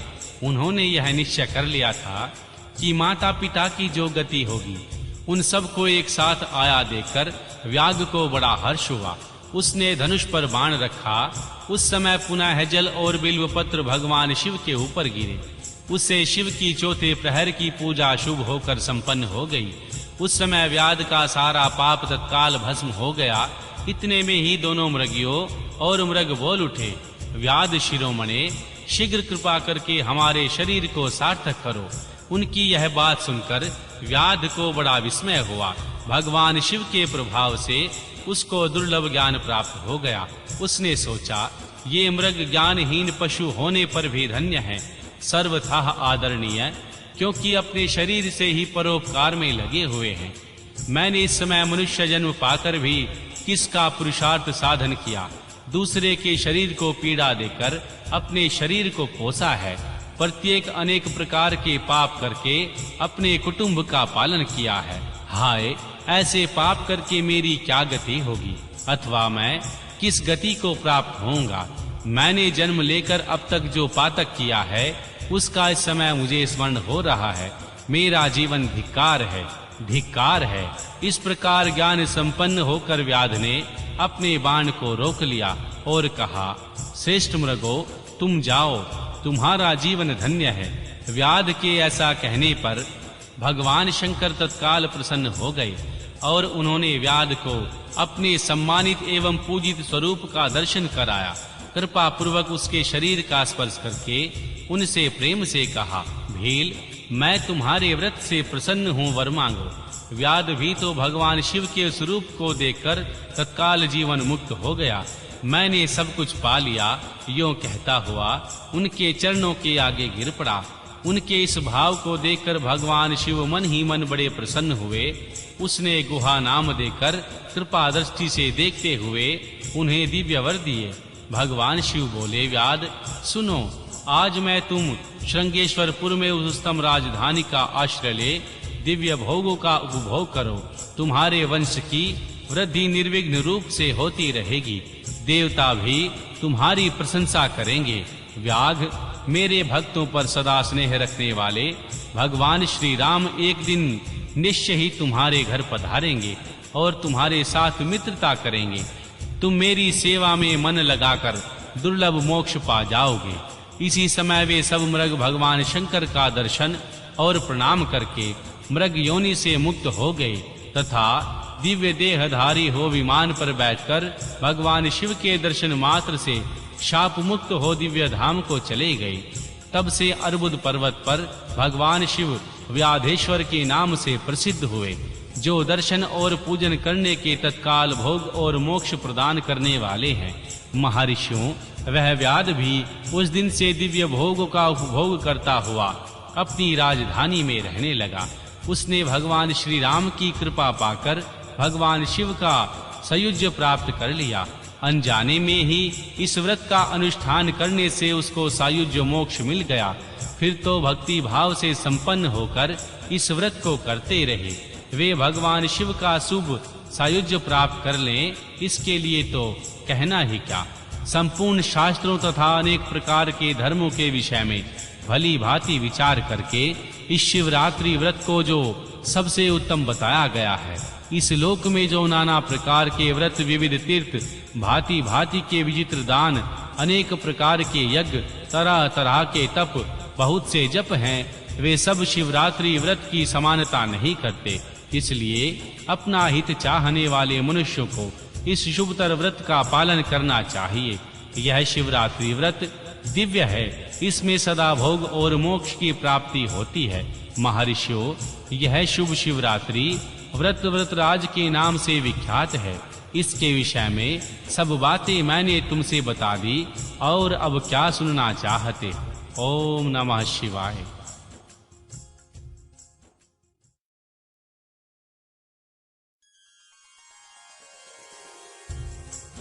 अध्याय 40 मुक्ति और भक्ति के स्वरूप का विचेचन। ऋषियों ने पूछा, महर्षि सूत जी, आपने बारंबार मुक्ति का नाम लिया, यहाँ मुक्ति मिलने पर क्या होता है? मुक्ति में जीव की कैसी अवस्था होती है, यह हमें बताइए। महर्षि सूत जी ने कहा, महर्षियों, मैं तुमसे संसार कलेश का निवारण तथा परमानंद का दान करने वाली मुक्ति का स्वरूप बताता हूँ। मुक्ति 4 प्रकार की कही गई है, सारूप्य, सालोक्य, सानिध्या तथा चौथी सायुज्या। इस शिवरात्रि व्रत से सब प्रकार की मुक्ति सुलभ हो जाती है। जो ज्ञानमय रूप, अविनाशी साक्षी, ज्ञानमय और द्वैत रहित साक्षात भगवान शिव हैं, वे ही यहाँ कैवल्य मोक्ष के तथा धर्म, अर्थ और काम रूप त्रिवर्ग के भी दाता हैं। कैवल्य नामक जो 5वीं मुक्ति है, वह मनुष्यों के लिए अत्यंत दुर्लभ है। मुनीश्वरों, मैं उनका लक्षण बताता हूँ, सुनो। जिनसे यह समस्त जगत उत्पन्न होता है, जिनके द्वारा इनका पालन होता है, तथा अतंतो गत्वा यह जिनमें लीन होता है, वे ही भगवान शिव हैं। जिनमें यह संपूर्ण जगत व्याप्त है, वही भगवान शिव रूप हैं। मुनीश्वरों, वेदों में भगवान शिव के 2 रूप बताए गए हैं, सकल और निष्कल। शिव तत्व सत्य ज्ञान और अनंत एवं सच्ची आनंद नाम से प्रसिद्ध है। निर्गुण, उपाधि रहित, अविनाशी, शुद्ध एवं निरंजन, निर्मल, वह न लाल है, न पीला, न सफेद और न नीला, न छोटा है और न बड़ा, न मोटा है और न महीन। जहाँ से मन सहित वाणी उसे न पाकर लौट आती है, वह पार ब्रह्मा परमात्मा शिव कहलाता है। जैसे आकाश सर्वत्र व्यापक है, उसी प्रकार यह शिव तत्व भी सर्वव्यापी है। यह माया से परे है, संपूर्ण द्वंद्वों से रहित तथा मत्सरता शून्य परमात्मा है। यह शिव ज्ञान का उदय होने से ही निश्चय उसकी प्राप्ति होती है। अथवा जो सूक्ष्म बुद्धि के द्वारा भगवान शिव का ही भजन ध्यान करने से सत्य पुरुषों को शिव पद की प्राप्ति होती है। संसार में ज्ञान की प्राप्ति अत्यंत कठिन है, परंतु भगवान का भजन अत्यंत सुगर माना गया है। इसलिए संत शिरोमणि पुरुष मुक्ति के लिए भी भगवान शिव का ही भजन करते हैं। ज्ञान स्वरूप मोक्षदाता परमात्मा भगवान शिव के ही अधीन है। भक्ति से भी बहुत से पुरुष सिद्धि लाभ करके प्रसन्नता पूर्वक परम मोक्ष पा गए हैं। भगवान शंभु की भक्ति ज्ञान की जननी मानी गई है, जो सदा भोग और मोक्ष देने वाली है। वह साधु पुरुषों के कृपा प्रसाद से सुलभ होती है। उत्तम प्रेम का अंकुर ही उनका लक्षण है। द्विजो, वह भक्ति भी सगुण और निर्गुण के भेद से 2 प्रकार की जाननी चाहिए। फिर वैधि और स्वभाव की ये भेद और अभेद होते हैं। इनमें वैधि की अपेक्षा स्वभाविक की श्रेष्ठता मानी गई है। इसके सिवा नैष्ठिकी और अनैष्ठिकी के 2 भक्ति के 2 प्रकार के भेद बताए गए हैं। नैष्ठिकी भक्ति 6 प्रकार की जाननी चाहिए और अनैष्ठिकी 1 ही प्रकार की। फिर विवाहिता और अविवाहिता के भेद से विद्वानों ने उनके अनेक प्रकार के भेद माने हैं। उनके बहुत से भेद होने के कारण यहाँ विस्तृत वर्णन नहीं किया जा रहा। उन दोनों प्रकार की भक्तियों के श्रवण आदि भेद से जो 9 अंग जानने चाहिए, भगवान की कृपा के बिना इन भक्तियों का संपादन होना कठिन है और उनकी कृपा से सुगमता पूर्वक इनका साधन होता है। द्विजो, भक्ति और ज्ञान को भगवान शंभु ने एक दूसरे से भिन्न नहीं बताया, इसलिए उनमें भेद नहीं करना चाहिए। ज्ञान और भक्ति दोनों के ही साधक को सदा सुख मिलता है। ब्राह्मणों, जो भक्ति का विरोधी है उसे ज्ञान की प्राप्ति नहीं होती। भगवान शिव की भक्ति करने वाले को ही शीघ्रता पूर्वक ज्ञान प्राप्त होता है। अतः मुनीश्वरों, महेश्वर की भक्ति का साधन करना है, उसी से सबकी सिद्धि होगी, इसमें संशय नहीं है। महर्षियों, तुमने जो कुछ पूछा था उसी का मैंने वर्णन किया। इस प्रसंग को सुनकर मनुष्य सब पापों से निसंदेह मुक्त हो जाता है। अध्याय 41। भगवान शिव, भगवान विष्णु और भगवान रुद्र और श्री ब्रह्मा के स्वरूप का विवेचन। ऋषियों ने पूछा, भगवान शिव कौन है, भगवान विष्णु कौन है और रुद्रदेव कौन है और श्री ब्रह्मा कौन है? इन सब में निर्गुण कौन है? हमारे इस संदेह का निवारण कीजिए। श्री सूत जी ने कहा, महर्षियों, वेद और वेदांत के विद्वान ऐसा मानते हैं कि निर्गुण परमात्मा से सर्वप्रथम जो सगुण रूप प्रकट हुआ उसी का नाम शिव है। शिव से पुरुष सहित प्रकृति उत्पन्न हुई। उन दोनों ने मूल स्थान में स्थित जल के भीतर फिर तप किया। वह स्थान पंचक्रोशी काशी के नाम से विख्यात है, जो भगवान शिव को अत्यंत प्रिय है। यह जल संपूर्ण विश्व में व्याप्त था। उस जल का आश्रय ले योग माया से युक्त श्री हरि वहां सोए, अर्थात जल को अयन निवास स्थान बनाने के कारण फिर नारायण नाम से प्रसिद्ध हुए और प्रकृति नारायणी कहलाई। नारायण के नाभि कमल से जिनकी उत्पत्ति हुई वे श्री ब्रह्म कहलाते हैं। ब्रह्मा ने तपस्या करके जिन पर साक्षात्कार किया उन्हें श्री विष्णु कहा गया और श्री ब्रह्मा और श्री विष्णु विवाद को शांत करने के लिए निर्गुण भगवान शिव ने जो रूप प्रकट किया उसका नाम महादेव है। उन्होंने कहा, मैं शंभु श्री ब्रह्मा जी के ललाट से प्रकट होऊंगा। इस कथन के अनुसार समस्त लोकों पर अनुग्रह करने के लिए जो श्री ब्रह्मा जी के ललाट से प्रकट हुए उनका नाम रुद्र है। इस प्रकार रूप रहित परमात्मा सबके चिंतन का विषय बनने के लिए साकार रूप में प्रकट हुआ। वे ही साक्षात भक्त वत्सल भगवान शिव हैं। तीनों गुणों से भिन्न भगवान शिव के तथा गुणों के धाम रुद्र में उसी तरह वास्तविक भेद नहीं है जैसे सुवर्ण और उनके आभूषणों में नहीं होता। दोनों के रूप और कर्म गति समान है। दोनों समान रूप से भक्तों को उत्तम गति प्रदान करने वाले हैं। दोनों समान रूप से सबके सेवनीय हैं तथा नाना प्रकार के लीला विहार करने वाले हैं। भयानक पराक्रमी रुद्र सर्वथा शिव रूप ही है। वे भक्तों के कार्य की सिद्धि के निमित्त श्री विष्णु और श्री ब्रह्मा की सहायता करने के लिए प्रकट हुए हैं। जो जो देवता जिस क्रम से प्रकट हुआ है उसी क्रम से लय को प्राप्त होते हैं, परंतु रुद्रदेव उस तरह लीन नहीं होते। उनका साक्षात शिव में ही लय होता है। ये प्राकृत प्राणी रुद्र में मिलकर ही लय को प्राप्त होते हैं, परंतु रुद्र इनमें मिलकर लय को नहीं प्राप्त होते। यह भगवती श्रुति का उपदेश है। सब लोग रुद्र का भजन करते हैं, किंतु रुद्र किसी का भजन नहीं करते। वे भक्त वत्सल होने के कारण कभी कभी अपने भक्त जनों का चिंतन कर लेते हैं। जो दूसरे देवता का भजन करते हैं वे उसी में लीन होते हैं, इसलिए वे दीर्घ काल के बाद रुद्र में लीन होने का अवसर पाते हैं। जो कोई रुद्र के भक्त हैं वे तत्काल शिव हो जाते हैं, अतः उनके लिए दूसरों की अपेक्षा नहीं रह जाती। यह सनातन श्रुति का संदेश है। द्विजो, अज्ञान अनेक प्रकार का होता है, परंतु विज्ञान एक ही स्वरूप है। वह अनेक प्रकार का नहीं होता। उसको समझने का प्रकार मैं बताऊंगा, तुम लोग आदर पूर्वक सुनो। श्री ब्रह्मा से लेकर तृण पर्यंत जो कुछ भी यहाँ देखा जाता है वह सब शिव रूप ही है। उसमें नाना तत्व की परिकल्पना मिथ्य है।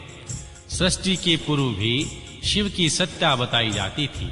सृष्टि के मध्य में भी शिव विराज रहे हैं, सृष्टि के अंत में भी शिव रहते हैं और सब कुछ शून्यता में परिणित हो जाता है। उस समय भी शिव की सत्ता रहती है। अतः मुनीश्वरों, भगवान शिव को ही चतुर्गुण कहा गया है। वे ही भगवान शिव शक्तिमान होने के कारण सगुण जानने योग्य हैं।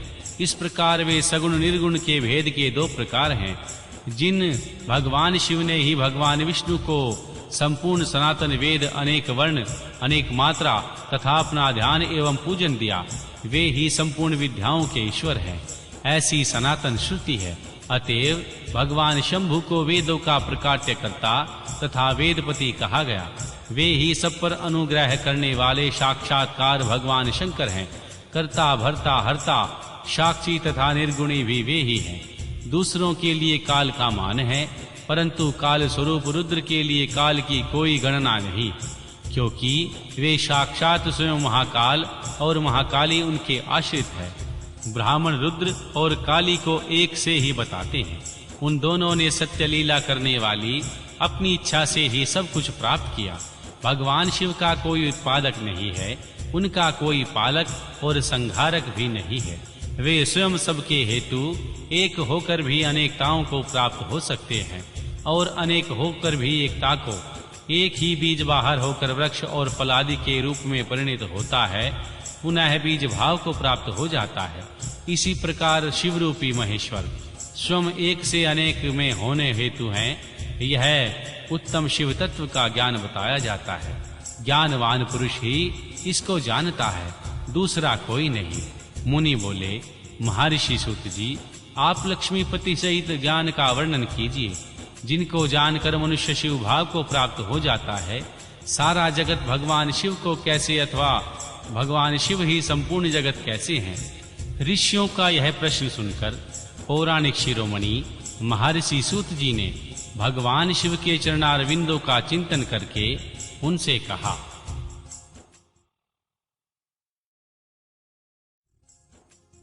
अध्याय 42 भगवान शिव संबंधी तत्व का ज्ञान तथा उसका वर्णन और उसकी महिमा, कोटि रुद्र संहिता का महत्व एवं उपसंहार। श्री सूत जी ने कहा, ऋषियों, मैंने शिव ज्ञान जैसा सुना है उसे बता रहा हूँ, तुम सब लोग सुनो। वह अत्यंत गृहा और परम मोक्ष रूप है। श्री ब्रह्मा, महर्षि नारद, सनकादि मुनि, महर्षि व्यास तथा कपिल मुनि, इनके समाज में इन्हीं लोगों ने निश्चय करके ज्ञान का जो स्वरूप बताया है उसी को यथार्थ ज्ञान समझना चाहिए। संपूर्ण जगत शिवमय है, यह ज्ञान सदा अनुशील करने योग्य है। सर्वज्ञ विद्वान को यह निश्चित रूप से जानना चाहिए कि शिव सर्वमय है। श्री ब्रह्मा से लेकर तृण पर्यंत जो कुछ जगत दिखाई देता है वह सब शिव ही है। वे महादेव जी ही शिव कहलाते हैं। जब उनकी इच्छा होती है तब वे इस जगत की रचना करते हैं। वे ही सबको जानते हैं, उनको कोई नहीं जानता। वे इस जगत की रचना करके स्वयं इसके भीतर प्रविष्ट होकर इससे कुछ दूर हैं। वास्तव में इसमें प्रवेश नहीं हुआ, क्योंकि वे निर्लिप्त हैं, सच्चिदानंद स्वरूप हैं। जैसे सूर्य आदि ज्योतियों का जल में प्रतिबिंब पड़ता है, वास्तव में जल के भीतर उनका प्रवेश नहीं होता, उसी प्रकार साक्षात भगवान शिव के विषय में समझना चाहिए। वस्तुतः है तो वे स्वयं ही सब कुछ हैं। मतभेद भी एक ज्ञान है, क्योंकि भगवान शिव से भिन्न किसी की द्वैत वस्तु की सत्ता नहीं है। संपूर्ण दर्शनों से मतभेद ही दिखाया जाता है, परंतु वेदांती नित्य अद्वैत तत्व का वर्णन करते हैं। जीव परमात्मा भगवान शिव का ही अंश है, परंतु अविद्या से मोहित होकर अवश हो रहा है और अपने को भगवान शिव से भिन्न समझता है। अविद्या से मुक्त होने पर वह शिव ही हो जाता है। भगवान शिव सबको व्याप्त करके स्थित हैं और संपूर्ण जंतुओं में व्यापक हैं। वे जड़ और चेतन सबके ईश्वर होकर स्वयं ही सबका कल्याण करते हैं। जो विद्वान पुरुष वेदांत मार्ग का आश्रय ले उनके साक्षात्कार के लिए साधना करता है, उसे वह तत्काल स्वरूप फल अवश्य प्राप्त होता है। व्यापक अग्नि तत्व प्रत्येक काष्ठ में स्थित है, परंतु जो उस काष्ठ का मंथन करता है वही असाधिक रूप से अग्नि को प्रकट देखता है। उसी तरह जो बुद्धिमान यहाँ भक्ति आदि साधनों का अनुष्ठान करता है, उसे अवश्य भगवान शिव का दर्शन प्राप्त होता है, इसमें संशय नहीं है। सर्वत्र केवल भगवान शिव हैं, शिव हैं, शिव हैं, दूसरा कोई नहीं है। वे भगवान शिव ब्रह्म से ही सदा नाना प्रकार के रूपों में भासित होते हैं। जैसे समुद्र, मिट्टी अथवा सुवर्ण ये उपाधि भेद से नाना तत्व को प्राप्त होते हैं, उसी प्रकार भगवान शंकर भी उपाधियों से ही अनेक रूपों में भसते हैं। कार्य और कारण में वास्तविक भेद नहीं होता, केवल भ्रम से भरी हुई बुद्धि के द्वारा ही उसमें भेद की प्रतीति होती है। भ्रम दूर होते ही भेद बुद्धि का नाश हो जाता है। जब बीज से अंकुर उत्पन्न होता है तब वह नानत्व को प्रकट करता है, फिर अंत में वह बीज में ही स्थित होता है और अंकुर नष्ट हो जाता है। ज्ञानी बीज रूप में ही स्थित हैं और नाना प्रकार के विकार अनुरूप हैं। उस विकार स्वरूप अंकुरों की निवृत्ति हो जाने पर पुरुष ज्ञानी रूप में ही स्थित होता है। इसमें अन्यथा विचार करने की आवश्यकता नहीं है। सब कुछ शिव है और शिव ही सब कुछ है तथा शिव संपूर्ण जगत में कोई भेद नहीं करते हैं। फिर क्यों कोई अनेकता देखता है और क्यों एकता ढूंढता है? जैसे एक ही सूर्य, नमक, ज्योति, जल आदि उपाधियों में विशेष रूप से नाना प्रकार से दिखाई देते हैं, उसी प्रकार शिव भी हैं। जैसे आकाश सर्वत्र व्यापक होकर भी स्पर्श आदि बंधन में नहीं आता, उस प्रकार व्याप्त भगवान शिव भी कहीं नहीं बंधते। अहंकार से युक्त होने के कारण भगवान शिव का अंश जीव कहलाता है और अहंकार से मुक्त होने पर वह साक्षात शिव ही है। कर्मों के भोग में लिप्त होने के कारण जीव तुच्छ है और निर्लिप्त होने के कारण भगवान शिव महान है। जैसे एक ही सुवर्ण आदि चांदी आदि से मिल जाने पर कम कीमत का हो जाता है, उसी प्रकार अहंकार युक्त जीव अपना महत्व खो बैठता है। जैसे क्षार आदि से शुद्ध किया हुआ उत्तम सुवर्ण आदि पूर्ववत बहुमूल्य हो जाता है, उसी प्रकार संस्कार विशेष से शुद्ध होकर जीव भी शुद्ध हो जाता है। पहले जगत गुरु को पाकर भक्ति भाव से युक्त हो शिव बुद्धि से उसका पूजन और स्मरण आदि करें। गुरु में शिव बुद्धि करने से सारे पाप आदि मल शरीर से निकल जाते हैं। उस समय अज्ञान नष्ट हो जाता है और मनुष्य ज्ञानवान हो जाता है। उस अवस्था में अहंकार मुक्त निर्मल बुद्धि वाला जीव भगवान शंकर के प्रसाद से पुनः शिव रूप हो जाता है। जैसे दर्पण में अपना रूप दिखाई देता है, उसी तरह उसे सर्वत्र भगवान शंभु का साक्षात्कार होने लगता है। वही जीवन मुक्त कहलाता है। शरीर गिर जाने पर वह जीवन मुक्त ज्ञानी भगवान शिव में मिल जाता है। शरीर प्रारब्ध के अधीन है। जो उस देह के अभिमान से रहित है, उसे ज्ञानी माना गया है। जो शुभ वस्तु को पाकर हर्ष से खिल नहीं उठता, अशुभ को पाकर क्रोध या शोक नहीं करता, सुख दुख आदि सभी द्वंद्वों में समभाव रहता है, वह ज्ञानवान कहलाता है। आत्मचिंतन से तथा तत्वों के विवेक से ऐसा प्रयत्न करे कि शरीर से अपनी प्रथा का बोध हो जाए। मुक्ति की इच्छा रखने वाला पुरुष शरीर एवं उसके अभिमान को त्याग कर अहंकार शून्य एवं मुक्त हो सदा शिव में विलीन हो जाता है। अध्यात्म चिंतन एवं भगवान शिव की भक्ति ये ज्ञान के मूल कारण है। भक्ति से साधन विषयक प्रेम की उपलब्धि बताई गई है। प्रेम से श्रवण होता है, श्रवण से सत्संग प्राप्त होता है और सत्संग से ज्ञानी गुरु की उपलब्धि होती है। गुरु की कृपा से ज्ञान प्राप्त हो जाने पर मनुष्य निश्चय ही मुक्त हो जाता है। इसीलिए जो समझदार है उसे सदा शंभु का ही भजन करना चाहिए। जो अनन्य भक्ति से युक्त होकर शंभु का भजन करता है उसे अंत में अवश्य ही मोक्ष प्राप्त हो जाता है। अतः मुक्ति की प्राप्ति के लिए भगवान शंकर से बढ़कर कोई दूसरा देवता नहीं है। उन्हीं की शरण लेकर जीव संसार बंधन से छूट सकता है। ब्राह्मणों, इस प्रकार यहाँ पधारे हुए ऋषियों ने परस्पर निश्चय करके जो यह ज्ञान की बात बताई है उसे अपनी बुद्धि के द्वारा प्रयत्न पूर्वक धारण करना चाहिए। मुनीश्वरों, तुमने जो कुछ पूछा था वह सब मैंने तुम्हें बता दिया। इसे तुम्हें प्रयत्न पूर्वक गुप्त रखना चाहिए। बताओ और अब क्या सुनना चाहते हो? ऋषि बोले, व्यास शिष्य, आपको नमस्कार है। आप धन्य हैं, शिव भक्तों में श्रेष्ठ हैं। आपने हमें शिव तत्व संबंधी परम उत्तम ज्ञान का श्रवण कराया है। उसकी कृपा से हमारे मन की भ्रांति मिट गई है। हम आपसे मोक्षदायक शिव तत्व का ज्ञान पाकर संतुष्ट हुए। महर्षि सूत जी ने कहा, द्विजो, जो नास्तिक हो, श्रद्धाहीन हो और शठ हो, जो भगवान शिव का भक्त ना हो तथा इस विषय को सुनने की रुचि न रखता हो, उसे इस तत्व ज्ञान का उपदेश नहीं देना चाहिए। श्री व्यास जी ने इतिहास, पुराणों, वेदों और शास्त्रों का बारंबार विचार करके उनका सार निकालकर मुझे उपदेश दिया है। इसका एक बार श्रवण करने मात्र से सारे पाप भस्म हो जाते हैं। अभक्त को भक्ति प्राप्त होती है और भक्त की भक्ति बढ़ती है। दोबारा सुनने से उत्तम भक्ति प्राप्त होती है और तीसरी बार सुनने से मोक्ष प्राप्त होता है। अतः भोग और मोक्ष फल की इच्छा रखने वाले लोगों को इसका बारंबार श्रवण करना चाहिए। उत्तम फल को पाने के उद्देश्य से इस पुराण की 5 आवृत्तियां करनी चाहिए। ऐसा करने पर मनुष्य उसे अवश्य पाता है, इसमें संदेह नहीं है, क्योंकि यह श्री व्यास जी का वचन है। जिसने इस उत्तम पुराण को सुना है उसे कुछ भी दुर्लभ नहीं है। यह भगवान शिव विज्ञान भगवान शंकर को अत्यंत प्रिय है। यह भोग और मोक्ष देने वाला तथा शिव भक्ति को बढ़ाने वाला है। इस प्रकार मैंने शिव पुराण की यह चौथी आनंददायिनी तथा परम पुण्यमयी कथा कही है, जो कोटि रुद्र संहिता के नाम से विख्यात है।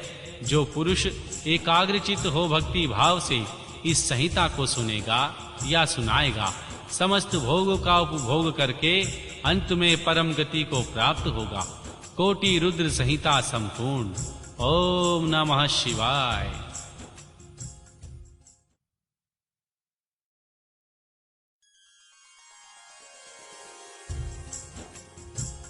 उमा संहिता।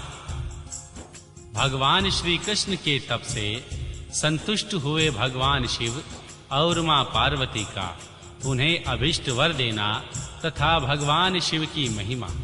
जो रजोगुण का आश्रय ले संसार की सृष्टि करते हैं, तत्व गुण से संपन्न हो सातों भुवनों का धारण पोषण करते हैं, तमोगुण से युक्त हो सबका संहार करते हैं तथा त्रिगुणामयी माया को लांघकर अपने शुद्ध रूप से स्थित रहते हैं, उन सत्यानंद स्वरूप अनंत बोधमय निर्मल एवं पूर्ण ब्रह्मा भगवान शिव का हम ध्यान करते हैं। वे ही सृष्टि काल में श्री ब्रह्मा के पालन के समय श्री विष्णु और संहार काल में रुद्र नाम धारण करते हैं तथा सदैव सात्विक भाव को अपनाने से ही प्राप्त होते हैं। ऋषि बोले, महाज्ञानी व्यास शिष्य सूत जी, आपको नमस्कार है। आपने कोटि रुद्र नामक चौथी संहिता हमें सुना दी। अब उमा संहिता के अंतर्गत नाना प्रकार के उपव्याख्यानों से युक्त जो परमात्मा सांब सदा शिव का चरित्र है, उसका वर्णन कीजिए। महर्षि सूत जी ने कहा, हे शौनक जी, यदि महर्षियों भगवान शंकर का मंगलमय चरित्र परम दिव्य एवं भोग और मोक्ष को देने वाला है, तुम लोग प्रेम से इसको सुनो। पूर्व काल में मुनीश्वर व्यास ने श्री सनत कुमार के सामने ऐसे ही पवित्र प्रश्न को उपस्थित किया था और इसके उत्तर में उन्होंने भगवान शिव के उत्तम चरित्र का गान किया था। उस समय पुत्र की प्राप्ति के निमित्त श्री कृष्ण के हिमवान पर्वत पर जाकर महर्षि उपवन्यु से मिलने की और उनकी बताई हुई पद्धति के अनुसार भगवान शिव की प्रसन्नता के लिए तप करने, उनके तप से प्रसन्न होकर मां पार्वती, कार्तिकेय तथा गणेश सहित भगवान शिव के प्रकट होने का श्री कृष्ण के द्वारा उनकी स्तुति पूर्वक वरदान मांगने की कथा सुनकर श्री सनत कुमार जी ने कहा। श्री कृष्ण का वचन सुनकर भगवान बोले, भव वासुदेव, तुमने जो कुछ मनोरथ किया है वह सब कुछ पूर्ण हो गया। इतना कहकर त्रिशूलधारी भगवान शिव बोले, यादवेंद्र, तुमने सांब नाम से प्रसिद्ध एक महापराक्रमी बलवान पुत्र प्राप्त होगा। एक समय मुनियों ने भयानक सतर्वक प्रलय सूर्य को शाप दिया था कि तुम मनुष्य योनि में उत्पन्न होगे, अतः वे सवर्तक सूर्य ही तुम्हारे पुत्र होंगे। इसके सिवा जो जो तुम्हें अभिष्ट है वह सब कुछ तुम्हें प्राप्त होगा। श्री सनत कुमार जी कहते हैं, इस प्रकार परमेश्वर शिव से संपूर्ण वरों को प्राप्त करके श्री कृष्ण ने विविध प्रकार की बहुत सी स्तुति द्वारा उन्हें पूर्णतः संतुष्ट किया। तदनंतर भक्तवत्सला गिरिराज कुमारी शिवा ने प्रसन्न हो उन तपस्वी शिव भक्त महात्मा वसुदेव से कहा। मां पार्वती बोली, परम बुद्धिमान वसुदेव, श्री कृष्ण, मैं तुमसे बहुत संतुष्ट हूँ। अनग, तुम मुझसे भी उन मनोवांछित वरों को ग्रहण करो जो भूतल पर दुर्लभ है। श्री कृष्ण ने कहा, देवी, यदि आप मेरे सत्य से संतुष्ट हैं और मुझे वर दे रही हैं, तो मैं यह चाहता हूँ कि ब्राह्मणों के प्रति कभी मेरे मन में द्वेष न हो और सदा द्विजों का पूजन करता रहूं। मेरे माता पिता मुझसे संतुष्ट रहें, मैं जहाँ कहीं भी जाऊं, समस्त प्राणियों के प्रति मेरे हृदय में अनुकूल भाव रहे। आपके दर्शन के प्रभाव से मेरी संतति उत्तम हो। मैं सैकड़ों यज्ञ करके इंद्र आदि देवताओं को तृप्त करूं, सहस्त्रों साधु सन्यासियों और अतिथियों को सदा अपने घर पर श्रद्धा से पवित्र अन्न का भोजन कराऊं। भाई बंधुओं के साथ नित्य मेरा प्रेम बना रहे, मैं सदा संतुष्ट रहूं। श्री सनत कुमार जी कहते हैं, श्री कृष्ण जी का यह वचन सुनकर संपूर्ण अभिष्टों को देने वाली सनातनी देवी मां पार्वती विस्मित हो उनसे बोली, वासुदेव, ऐसा ही होगा, तुम्हारा कल्याण हो। इस प्रकार श्री कृष्ण पर उत्तम कृपा करके उन्हें उन वरों को देकर मां पार्वती देवी तथा परमेश्वर शिव दोनों वहीं अंतर्ध्यान हो गए। तदनंतर कौशिहंता श्री कृष्ण ने मुनिवर उपमन्यु को प्रणाम करके उनसे वर प्राप्ति का सारा समाचार बताया। तब उन मुनि ने कहा, जनार्दन, संसार में भगवान शिव के सिवा दूसरा कौन महादानी ईश्वर है तथा क्रोध के समय दूसरा कौन अत्यंत दुस्साह हो जाता है। महायशस्वी गोविंद, दान तप शौर्य तथा स्थिरता में शिव से बढ़कर कौन है। अतः तुम भगवान शंभु के दिव्य ऐश्वर्य का सदा श्रवण करते रहो। तदनंतर उपमन्यु के द्वारा भगवान शिव की महिमा सुनाने के बाद उन मुनीश्वर को नमस्कार करके वासुदेव नंदन केशव मन ही मन भगवान शंभु का स्मरण करते हुए द्वारकापुरी को चले गए। अध्याय 1 व 3 नरक में गिरने वाले पापों का संक्षिप्त परिचय। श्री सनत कुमार जी कहते हैं, हे व्यास जी, जो पाप पारायण जीव महानरक के अधिकारी हैं, उनका संक्षेप में परिचय दिया जाता है। सावधान होकर सुनो। परास्त्री को प्राप्त करने का संकल्प, पराये धन को अपहरण करने की इच्छा, चित्त के द्वारा अनिष्ट चिंतन तथा न करने योग्य कर्म से प्रावृत होने का दुराग्रह, ये 4 प्रकार के मानसिक पाप कर्म हैं। असंगत प्रलाप, बेसिर पैर की बातें, असत्य भाषण, अप्रिय बोलना और पीठ पीछे चुगली करना, ये 4 वाचिक वाणी द्वारा होने वाले पाप कर्म हैं। अभव्य भक्षण, प्राणियों की हिंसा, व्यर्थ के कार्यों में लगना और दूसरों के धन को हड़प लेना, ये 4 प्रकार के शारीरिक पाप कर्म हैं। इस प्रकार ये 12 कर्म बताए गए जो मन, वाणी और शरीर इन तीनों साधनों से संपन्न होते हैं। जो संसार सागर से पार उतारने वाले महादेव जी से द्वेष करते हैं, वे सब के सब नरकों के समुद्र में गिरने वाले हैं। उनको बड़ा भारी पातक लगता है जो शिव ज्ञान का उपदेश देने वाले तपस्वी की, गुरुजनों की और माता पिता ताऊ आदि की निंदा करते हैं। वे उन्मत्त मनुष्य नरक समुद्र में गिरते हैं। ब्राह हत्या, मदिरा पीने वाला, सुवर्ण चुराने वाला, गुरु पत्नी गामी तथा इन 4 से संपर्क रखने वाला 5वीं श्रेणी का पापी है।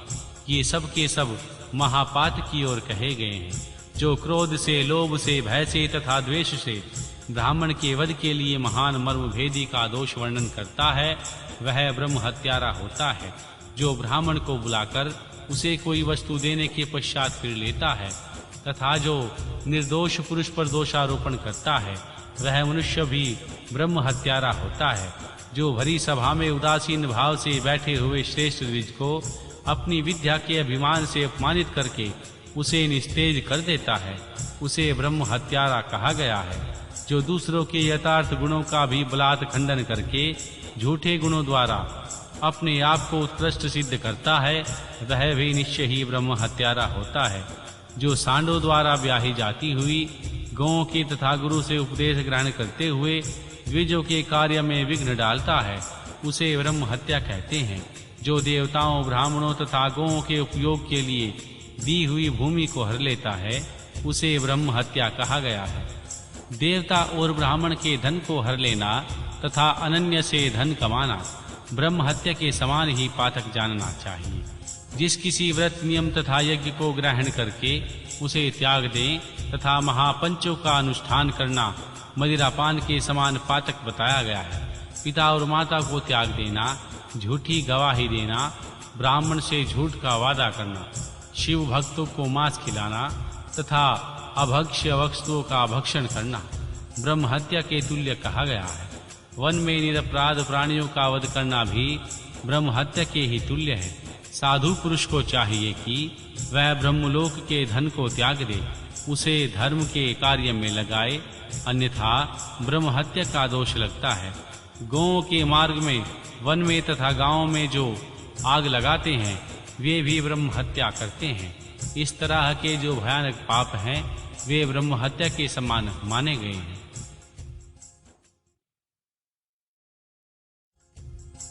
ब्राह्मण के श्रव्य का अपहरण करना, पैतृक संपत्ति के बंटवारे में उलटफेर करना, अत्यंत अभिमान और अधिक क्रोध करना, पाखंड फैलाना, कृतज्ञता करना, विषयों में अत्यंत आसक्त होना, कंजूसी करना, सत्पुरुषों से द्वेष रखना, परम शास्त्री समागम करना, श्रेष्ठ कुल की कन्याओं को कलंकित करना, यज्ञ, बाग, बगीचे, सरोवर तथा स्त्री पुरुषों का निक्रिय करना, तीर्थ यात्रा, उपवास तथा व्रत एवं उपनयन आदि का सौदा करना, स्त्री के धन से जीविका चलाना, स्त्रियों के अत्यंत वशीभूत होना, स्त्रियों की रक्षा न करना, छल से पराई स्त्रियों का सेवन करना, ब्रह्मचार्य आदि व्रतों को त्याग देना, दूसरों के आचार का सेवन करना, असत शास्त्रों का अध्ययन करना, सूखे तर्क का सहारा लेना, देवता, अग्नि, गुरु, साधु तथा ब्राह्मण की निंदा करना, पितृयज्ञ और देवयज्ञ को त्याग देना, अपने कर्मों का परित्याग करना, बुरे स्वभाव को अपनाना, नास्तिक होना, पापों में लगना और सदा झूठ बोलना। इस तरह के पापों से युक्त स्त्री पुरुषों को उपापात कहा गया है। जो मनुष्य गौ, ब्रह्म, कन्याओं, स्वामी, मित्र तथा तपस्वी महात्माओं के कार्य नष्ट कर देते हैं वे नरक के गामी माने गए हैं। जो ब्राह्मणों को दुख देते हैं उन्हें मारने के लिए शस्त्र उठाते हैं, जो द्विज होकर शूद्रों की सेवा करते हैं तथा जो काम वश मदिरा पान करते हैं, जो पाप पारायण, क्रूर तथा हिंसा के प्रेमी हैं, जो गौशाला में, अग्नि में, जल में, सड़कों पर, पेड़ों की छाया में, पर्वतों पर, बगीचों में तथा देव मंदिरों के आसपास मलमूत्र का त्याग करते हैं, ईंट, बांस, पत्थर, काठ, सींग और कीलों द्वारा जो रास्ता रुंधते हैं या रोकते हैं, दूसरों के खेत आदि की सीमा मेड़ मिटा देते हैं, छल से शासन करते हैं, छल कपट से ही कार्यों में लगे रहते हैं, किसी को ठग कर लाए हुए पाक अन्न तथा वस्त्रों का छल से ही उपयोग करते हैं, जो स्त्री, पुरुष, मित्र, बाल, वृद्ध, दर्बल, अतुर, भृत्य आदि तथा बंधुजनों को भूखा छोड़कर स्वयं खा लेते हैं, जो अजितेंद्रिय पुरुष स्वयं नियमों को ग्रहण करके फिर उसे त्याग देते हैं, संन्यास धारण करने के लिए भी फिर से घर बसा लेते हैं, जो शिव प्रतिमा का भेदन करने वाला है, गौओं को क्रूरता पूर्वक मारने वाला और बारंबार उनका दमन करने वाला, दुर्बल पशुओं का पोषण नहीं करते, सदा उन्हें छोड़ देते हैं, अधिक भार लाद कर उन्हें पीड़ा देते हैं तथा सहन न होने पर भी बलपूर्वक उन्हें हल या गाड़ी में जोतते हैं, उसे असराह बोझ खिंचवाते हैं, जो उन पशुओं को खिलाए बिना ही भार ढोने का या हल खींचने के काम में जोत देते हैं, बंधे हुए भूखे पशुओं को चारा खिलाने के लिए नहीं छोड़ते तथा जो भार से घायल, रोग से पीड़ित और भूख से आतुर गाय बैलों का यत्नपूर्वक पालन नहीं करते, वे सब के सब गौ हत्यारे तथा नरकगामी माने गए हैं। जो पापनिष्ठ मनुष्य बैलों के अंडकोश कटवाते हैं और उन्हें बद्ध गाय को जोतते हैं, वे महानार हैं। जो आशा से घर पर आए हुए, भूख, प्यास और परिश्रम से कष्ट पाते हुए उनके अन्न की इच्छा न रखने वाले अतिथियों को, अनाथों को, स्वाधीन पुरुषों को, दीनों, बाल, वृद्ध, दुर्बल एवं रोगियों पर कृपा नहीं करते, वे मूढ़ नरक के समुद्र में गिरते हैं। मनुष्य जब मरता है तब उसका कमाया हुआ धन घर में ही रह जाता है। भाई बंधु भी शमशान तक लौट कर नहीं जाते, केवल उनके लिए हुए पाप और पुण्य ही परलोक के पथ पर जाने वाले हैं। जीव के साथ जाते हैं। जो औचित्य की सीमा को लांघकर मनमाना उसूल करता है तथा दूसरों को दंड देने में भी रुचि रखता है, वह राजा नरक में पकाया जाता है।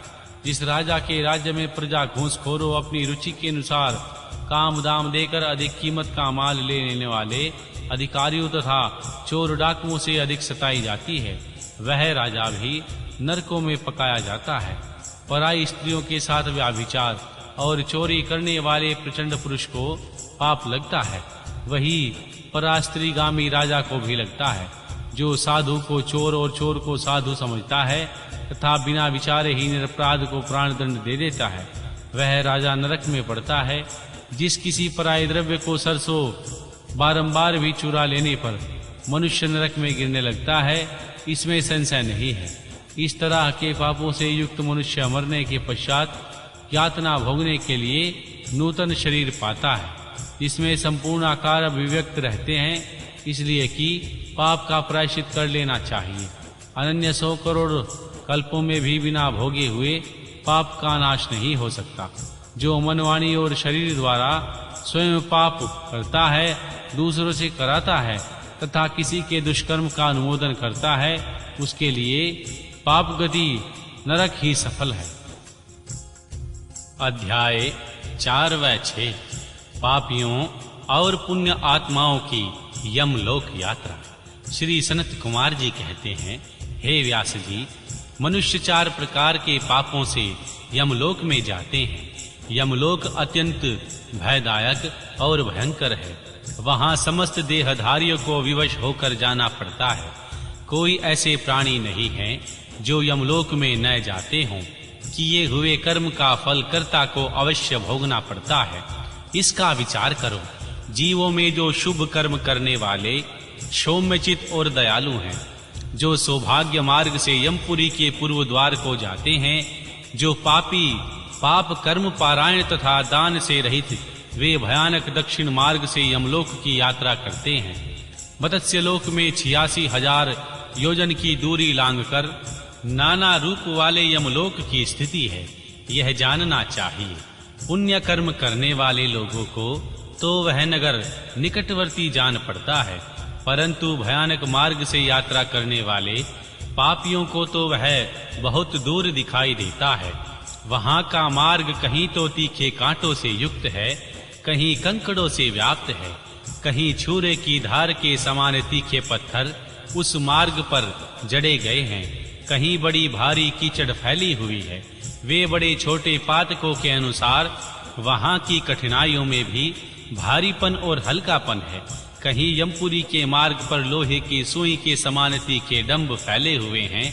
तदन अंतर यमपुरी के मार्ग की भीषण यातनाओं और कष्टों का वर्णन करके श्री सनत कुमार जी ने कहा, हे व्यास जी, जिन्होंने कभी दान नहीं किया है, वे लोग ही इस प्रकार दुख उठाते हैं और दुख की याचना करते हुए उस मार्ग पर जाते हैं। जिन्होंने पहले से ही दान रूपी पथेय राह खर्च ले रखा है, वे सुखपूर्वक यमलोक की यात्रा करते हैं।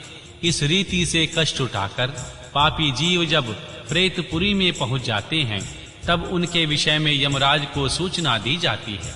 उनकी आज्ञा पाकर दूत उन पापियों को यमराज के आगे ले जाकर खड़ा करते हैं।